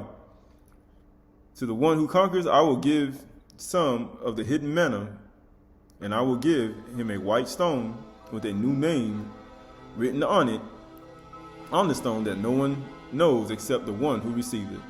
When one does not have, so basically, when one doesn't have an ear to hear, they are not acknowledging Yahuwah. So, thus stopping up their ears and hardening their hearts. It's really that simple, right? Yukonah 10:3. To him, the gatekeeper opens. The sheep hear his voice, and he calls his own sheep by name, and he leads them out.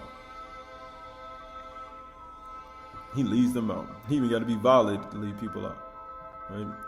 This Hebrews 4:7. Again, he appoints a certain day. Today, he says to Daud, so long afterward, in the words already quoted, today, if you will hear his voice, harden not your hearts. That's why Daud, when he was going to kill Saul, and he went to cut off a piece of his robe, he said his heart touched him.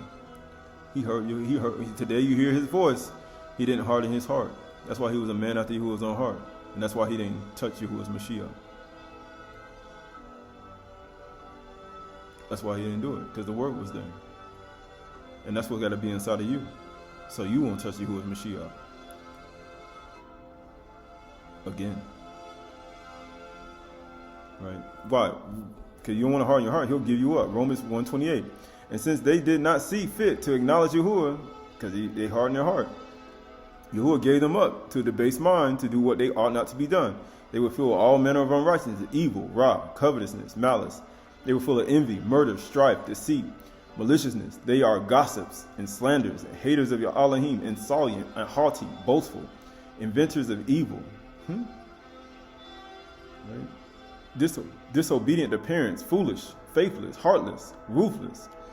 Though they know Yahuwah's righteous decree. You think Amnon, Yehonadab, Tamar knew it? Everybody knew it.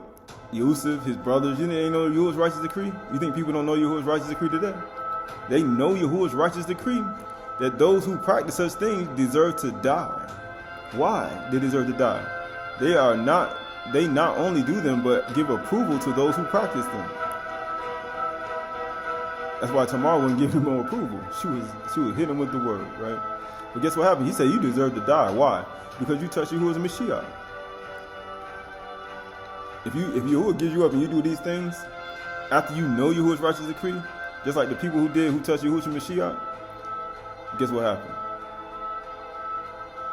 He said, had they known it, they wouldn't have crucified him. They would not have touched Yahuwah's Mashiach. But being that they didn't know this, they were ignorant. So you know, and then guess what you do? You do this, and guess what he says? He said, you deserve to die. Just like a young man, he said, you crucify Yahuwah's Mashiach afresh, and you bring him to the open shame, you do it again. You deserve to die. It's like Dawood say, execute him. You wasn't afraid to touch Yahuwah's Mashiach? This is a testament of Zabulun 8:8. It says, you also, my children, have compassion toward every person with mercy, in order that Yahuwah may be compassionate and merciful to you. Right? So, in the last days, Yahuwah will send his compassion on the earth, and whenever he finds compassion and mercy in that person, he will dwell. To the extent that a man has compassion on his neighbors, to that extent, Yahuwah will have mercy on him. For when he saw me, he was moved with compassion. Whomever you see, do not harbor resentment, my children. Love on one another, and do not calculate the wrong done by each other, his brother and sister. This shatters unity, and scatters all kinship, and stirs up the soul. He who recalls evil receives neither compassion nor mercy. That's why Yahushua didn't receive any compassion or mercy. This is Colossians 3:1. It says, if you then have been raised with Mashiach, seek those things which are above, where Mashiach is seated at the right hand of Yahuwah Elohim. Set your minds on things above, and not on things on the earth. For you have died, and your life is hidden in Mashiach Elohim. When Mashiach, who is your life, appears, if he is your life, your thoughts, then you also will appear with him in Kabod. Put to death what is earthly in you, or how you say human, sentient, your lower self, sexual morality, impurity, passions, evil desires, covetousness, which is idolatry. On account of these, the wrath of Yahuwah is coming. In these you too once walked, when you were living in them, but now you must put them all away. Anger, wrath, malice, slander, obscene talk from your mouth. Do not lie one to another, seeing that you have put off the old self with its practices, and put on the new self, which is renewed in the knowledge after the image of its creator. Here there is no Greek, Yehudi, circumcised, uncircumcised, barbarian, Scythian, slave-free, but Mashiach is all in all. Put on then as Yahuwah's chosen ones, Kadosh and beloved and compassionate hearts, kindness, humility, meekness, patience, bearing with one another, and if anyone has a complaint against another, forgiving each other. As Yahuwah has forgiven you, you also must forgive. You must forgive. And above all these, put on love, which binds everything together in, it says perfect harmony here. And let the shalom and peace of Mashiach rule in your hearts, in which indeed you were called in one body. Be thankful. Let the word of Mashiach dwell in you richly. That's why Dawood, heart touched him. That's why tomorrow when he was trying to tell him the word, it was in him richly. But he was stronger than her, and he forced her, right? Let it dwell in you richly. Teaching and admonishing one another in all wisdom. That's what you're supposed to do. Singing psalms and hymns and spiritual songs with your mouth, with thankfulness in your hearts to Yahuwah. And whatever you do in word or deed, do everything in the name of the Don Yahushua, giving thanks to Yahuwah, the Father, Ab, through him. The word for perfect harmony is teleotis, like teleotis. It means completeness, perfection, and perfections, which binds everything together in completeness, perfection, or perfectness, right? In perfectness. This is Mashali Proverbs 14:16. It says, one who is wise is cautious and turns away from evil. That's what understanding is. Just like we just in the EU, just like we talked about before, turn away from evil. But a fool is reckless and careless. You'll continue to keep doing it. You got to turn away from Ra, right? That's why we got to cleanse ourselves from all filthiness of the flesh and ruach. It says, once you become cleansed and depart from Ra and the evil inclination of one's own mind, then you become the prey for the people, right? So once you get out of that and you become a Bathula, you now cleanse yourself, you become pure on the inside. Now you become prey, just like Tamar was prey for Amnon. Amnon was pursuing her. She was prey. He was laying down, seeking about like a roaring lion. That's why he was laying in the bed. He was laying in the bed pretending like he was ill. But then when it came time, he was stronger than her and he grabbed her. Just like that's how Satan operates. And that's how he operates in the world. That's how he operates in men. That's how he operates in women. You should, Yeshayahu 25:15. Truth is lacking. And he who departs from Ra makes himself a prey. Makes him pray for what? Makes him pray for Satan. The children of Satan. The children of Satan, Azba'al, Shemjaza, the children of these beings, they got children. And you become prey to them. They coming after you because you're now pure. You're like, how you say, a prize? I'm going to get that person. This is EU 1:7. How do you know? Yahuwah said to Satan, where have you come? Satan answered Yahuwah and said, from going to and fro on the earth, and from walking up and down on it. And Yahuwah said to Satan, have you considered my servant EU, that there is none like him on the earth, a blameless and upright man who fears Yahuwah and turns away from evil, Ra? Then Satan answered Yahuwah and said, does EU fear Elohim for no reason? Have you not put a hedge around him and his house and all that he has on every side? You have Barak, the works of his hands, and his possessions have increased in the land. But stretch out your hand and touch all that he has, and he will curse you to your face. And Yahuwah said to Satan, behold, all that he has is in your hand. See, once you a man who turns from evil, Ra, now he ain't careless and reckless. He turned away from evil, and guess what? Satan asked for permission, because Satan, Satan he's like a roaring lion. He's looking for somebody. That's why he go to and fro on the earth. Who's pure? Who's praying? Who's confessing? Who's doing these things? He come to try to stop you. So Kaf 5:8. Be sober-minded. Don't be drunk with the cares of this life. Don't be drunk with excess of wine. Be filled with the Ruach. Be filled with the Word. Be watchful. Your adversary, the devil, Shaitan, prowls like a roaring lion, seeking someone to devour. Right? That's what happens tomorrow. He was prowling. He lay down in the bed pretending to be like something wrong, and he pounced. Right? This is Yehuda, Jude 1:14. It was about these that Hanuk, the seventh from Adam, Nabal, saying, behold, Adon, the master, comes with 10,000 of his Chudash ones, to execute judgment on all, to convict all the unrighteous and all their deeds of the unrighteousness that they have committed in such an unrighteous way, and all the harsh things that the unrighteous sinner have spoken against him.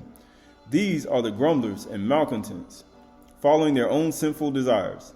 They are loudmouth boasters, showing favoritism for gain advantage. Right? Kaf said, be watchful, right? Because Satan has the ability of a Malaki. Because I hope most people don't know that, but he had the ability of a Malaki, that she can shapeshift in any and after physical reality. He can alter physical reality because he had all the attributes of a messenger. He can even roar like a lion as well.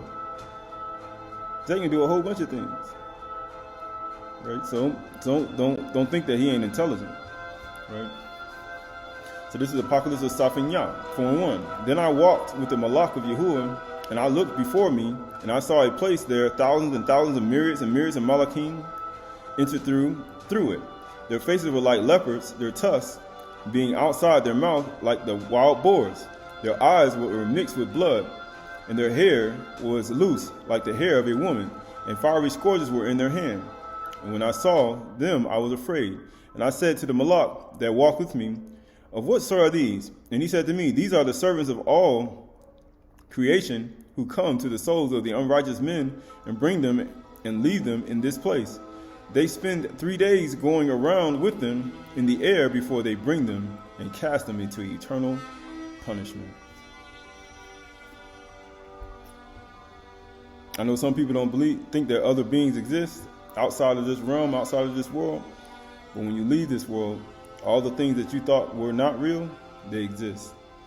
He said, I beseech you to Yahuwah, don't give them authority to come to me, right? Because they have authority to come to you when you are in this state.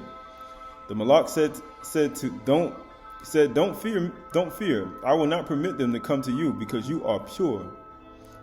before Yahuwah. You are Tahur. You have a Tahur offering. Tahur Minka. Minka. Right? Tahur. I will not permit them to come to you, because Yahuwah Almighty Asha'ty sent me to you, because you are pure before him. You are pure. Then he beckoned to them, and they withdrew themselves, and they ran from me. Right? Just like I said, purity must be maintained in the mind and clean habits everywhere you go. In your living spaces, in your life, in your mind, in your thoughts, in your hands and your feet, and how you live. Everywhere you go. This is Apocalypse of Al-Yahu, Pseudepigrapha, Volume 1. Remember that from the time when he created the Shamayim, Yahuwah created the fast for a benefit to men on the account of the passions and desires which fight against you, so that the evil will not inflame you. But it is a pure fast which I created, saith Yahuwah. The one who fasts continually will not sin, although jealousy and strife are within him. Jealousy and strife in every one of us, right? He said what? Jealousy, envy. He said, even though it's in it, he said, you won't sin. Let the pure one fast. But whenever one fasts and is not pure, he has angered Yahuwah and also the Malakim, and grieved his soul, gathering up wrath for himself for the day of wrath. But a pure fast is what I created with a pure heart and pure hands. It releases sin. It heals diseases. It casts out demons. It is effective up to the throne of Elohim Yahuwah for an ointment, a pure Tahur Minka, and for the release from sin by means of a pure prayer. Pure Tahur Palam. Tahur Palam. Right? It says, Nazarene acts of the Shalakim, how demons get power over men. Therefore, demons, as we have just said, when once they have been able, by means of opportunity, affording them to convey themselves through base and evil actions into the bodies of men, if they remain in them a long time through their own negligence. Amnon, remember, for a long season, what did he do? He burned his lust for his sister Tamar. Then he listened to a mischievous tongue, an evil tongue. But Yehunadad, and guess what?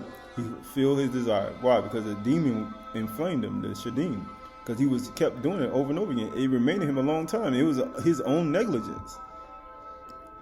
He says, because they do not seek after what is profitable for their inner beings, because that was not profitable for his inner being, they necessarily compel them for the future to fulfill the desires of the demons who dwell in them. That's why that demon that was in Amnon, he fulfilled the desire because it was in him a long time. It grew just like a baby, a child being born inside of his womb. It grew, and then it grew to the point where it fulfilled, and then the hatred that he had for her was greater than the love that he had for her.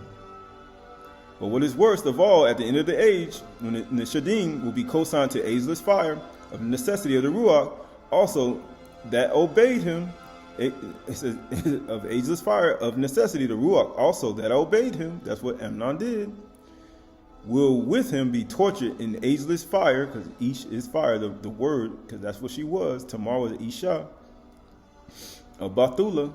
She had the debar on him, and she was tormenting him with the fire, but he would not listen. And guess what happened? Together with this body that it has polluted. You see him passing that same demon, the same Shadim, the same spirits over to the next woman, to the next woman, to the next woman, to the next woman, to the next woman. Today, no more virgins in the world, no Bathula. And all of them wounded. And as soon as another man marries her or wants to be with her, she explodes on him. You know how many men are in prison right now in this world? Because a woman had that done over and over again, and then he gets relations with her, maybe betrothed her or marries her, and then she explodes, and the next thing you know, somebody getting beat up, somebody getting punched, somebody going to jail, and somebody's in prison. And it's not because on her behalf, it's because of the violations of the other Ishas and men and young men before. So you ask yourself, how long are you going to allow the demons for demon to lay inside of your body so you can fulfill it in the future and fulfill the lust that's inside of you? Right? So this is Tahalim 32 and 5. I acknowledge my sin to you. So have you acknowledged them? Because this is how you're going to get pure, Tahur. I did not cover my iniquity. I said, I will confess my transgressions to Yahuwah, and you forgave my sins. Salah. Therefore, let everyone who is Chudash, it says godly, offer prayer to you at the time when you may be found. At the time when you may be found. Surely, in the rush of great waters, they shall not reach him. You are a hiding place for me. You preserve me from trouble. You surround me with the shouts of deliverance. Right. So the word for godly is Qasid. Qasid. It says, therefore, let everyone who is Qasid, faithful, let everyone who is kind. That's one of the fruits of the Ruach. Who is Chudash one, or kind. Let the ones who are kind offer prayer to you at the time appointed, when you may be found. Kind. A righteous, godly, they say godly man, merciful. He said, let those do that. Let them do that. Faithful. That's one of the means of amah, truth. Because this is going on, right? This is the Essene book of Yahusha, sevenfold of Shalom. As the sheaf of golden wheat lieth hidden within the tiny kernel, so is the Malkuth of Shamayim hidden within our thoughts. And now you see why every thought and imagination in the beginning was an evil rod, but he said that everything that you want is hidden in there. If they be filled with the power of love and with kukma, wisdom of the Malakim, love and wisdom of the Malakim of Shamayim, the Father, so they shall carry us to the heavenly seat, it says. But if they be stained with corruption, hatred, ignorance, because when we talk about ignorance, it's evil, it's ra. It is a great evil. It's a great shadim. Hatred, asina sane, corruption. Guess what? It says, they shall chain our feet to pillars of pain and suffering. So if you got corruption, hatred, and ignorance, it's like chains on your feet. It says, no man can serve two masters. You can't serve hatred, ignorance, corruption, and all these things. Neither can evil thought abide in a mind filled with the light of the Torah. Let me read that again. Neither can an evil thought abide in a mind filled with the ore of the Torah, the light of the Torah. So you want every imagination and thought to leave? Fill your mind with the Torah. Fill your mind with the Debar. That when something comes up, it'll touch you and it hit your heart like Dawood did. And he said, I will not touch you who is anointed. It says, he who hath found shalom with the mind have learned to soar beyond the realm of the Malakim. It says, know this shalom within thy heart, this peace. Fulfill this peace with thy body. Right. So when we start looking at being in shalom and peace and tranquility as abad, as servants, we look at the mistakes of men and women in times past. We look at the word that was spoken. We look at Tamar. We look at her being in shalom, obeying everything she was said to do. And as a humble servant, was violated by a person who had full of lust and corruption and shadim for a long season through his own negligence in his mind. And he fulfilled it, all these things. But then you see an anointed one who was a virgin, who was touched and violated by his own people. And yet, surely he thought his wound wasn't going to be healed after he struck him. But yet, on the third day, Yahushua Mashiach rose from the grave. And he's alive. He is alive. Knowing that all the things that takes place on the earth and all the things that men and women have done and all the things that one has an opportunity to atone for and to purify themselves from is open, right? Everything that one has thought about in times past, you start looking at the things that took place in the earth and the things that are taking place today, you can now put these things away. You can now be filled with the Ruach and now understand that you can now purify your souls by acknowledging and confessing your sins and acknowledging and purifying your souls from within. For we look at today, this Yom, this day of rest, as a day to acknowledge Yahuwah. And by acknowledging Yahuwah, we acknowledge what we have done in our lives. Right? We acknowledge what we have done in our lives. And so, at the same time, as we walk about this week and we go about living our lives, allow your mind to be filled with the Torah. To be filled with the Torah of light of the Torah, that no evil thought can dwell inside. That you no longer be a child of darkness in the darkness of errors, but be a child of light, of order. For the meek shall inherit the earth. The meek shall inherit the earth.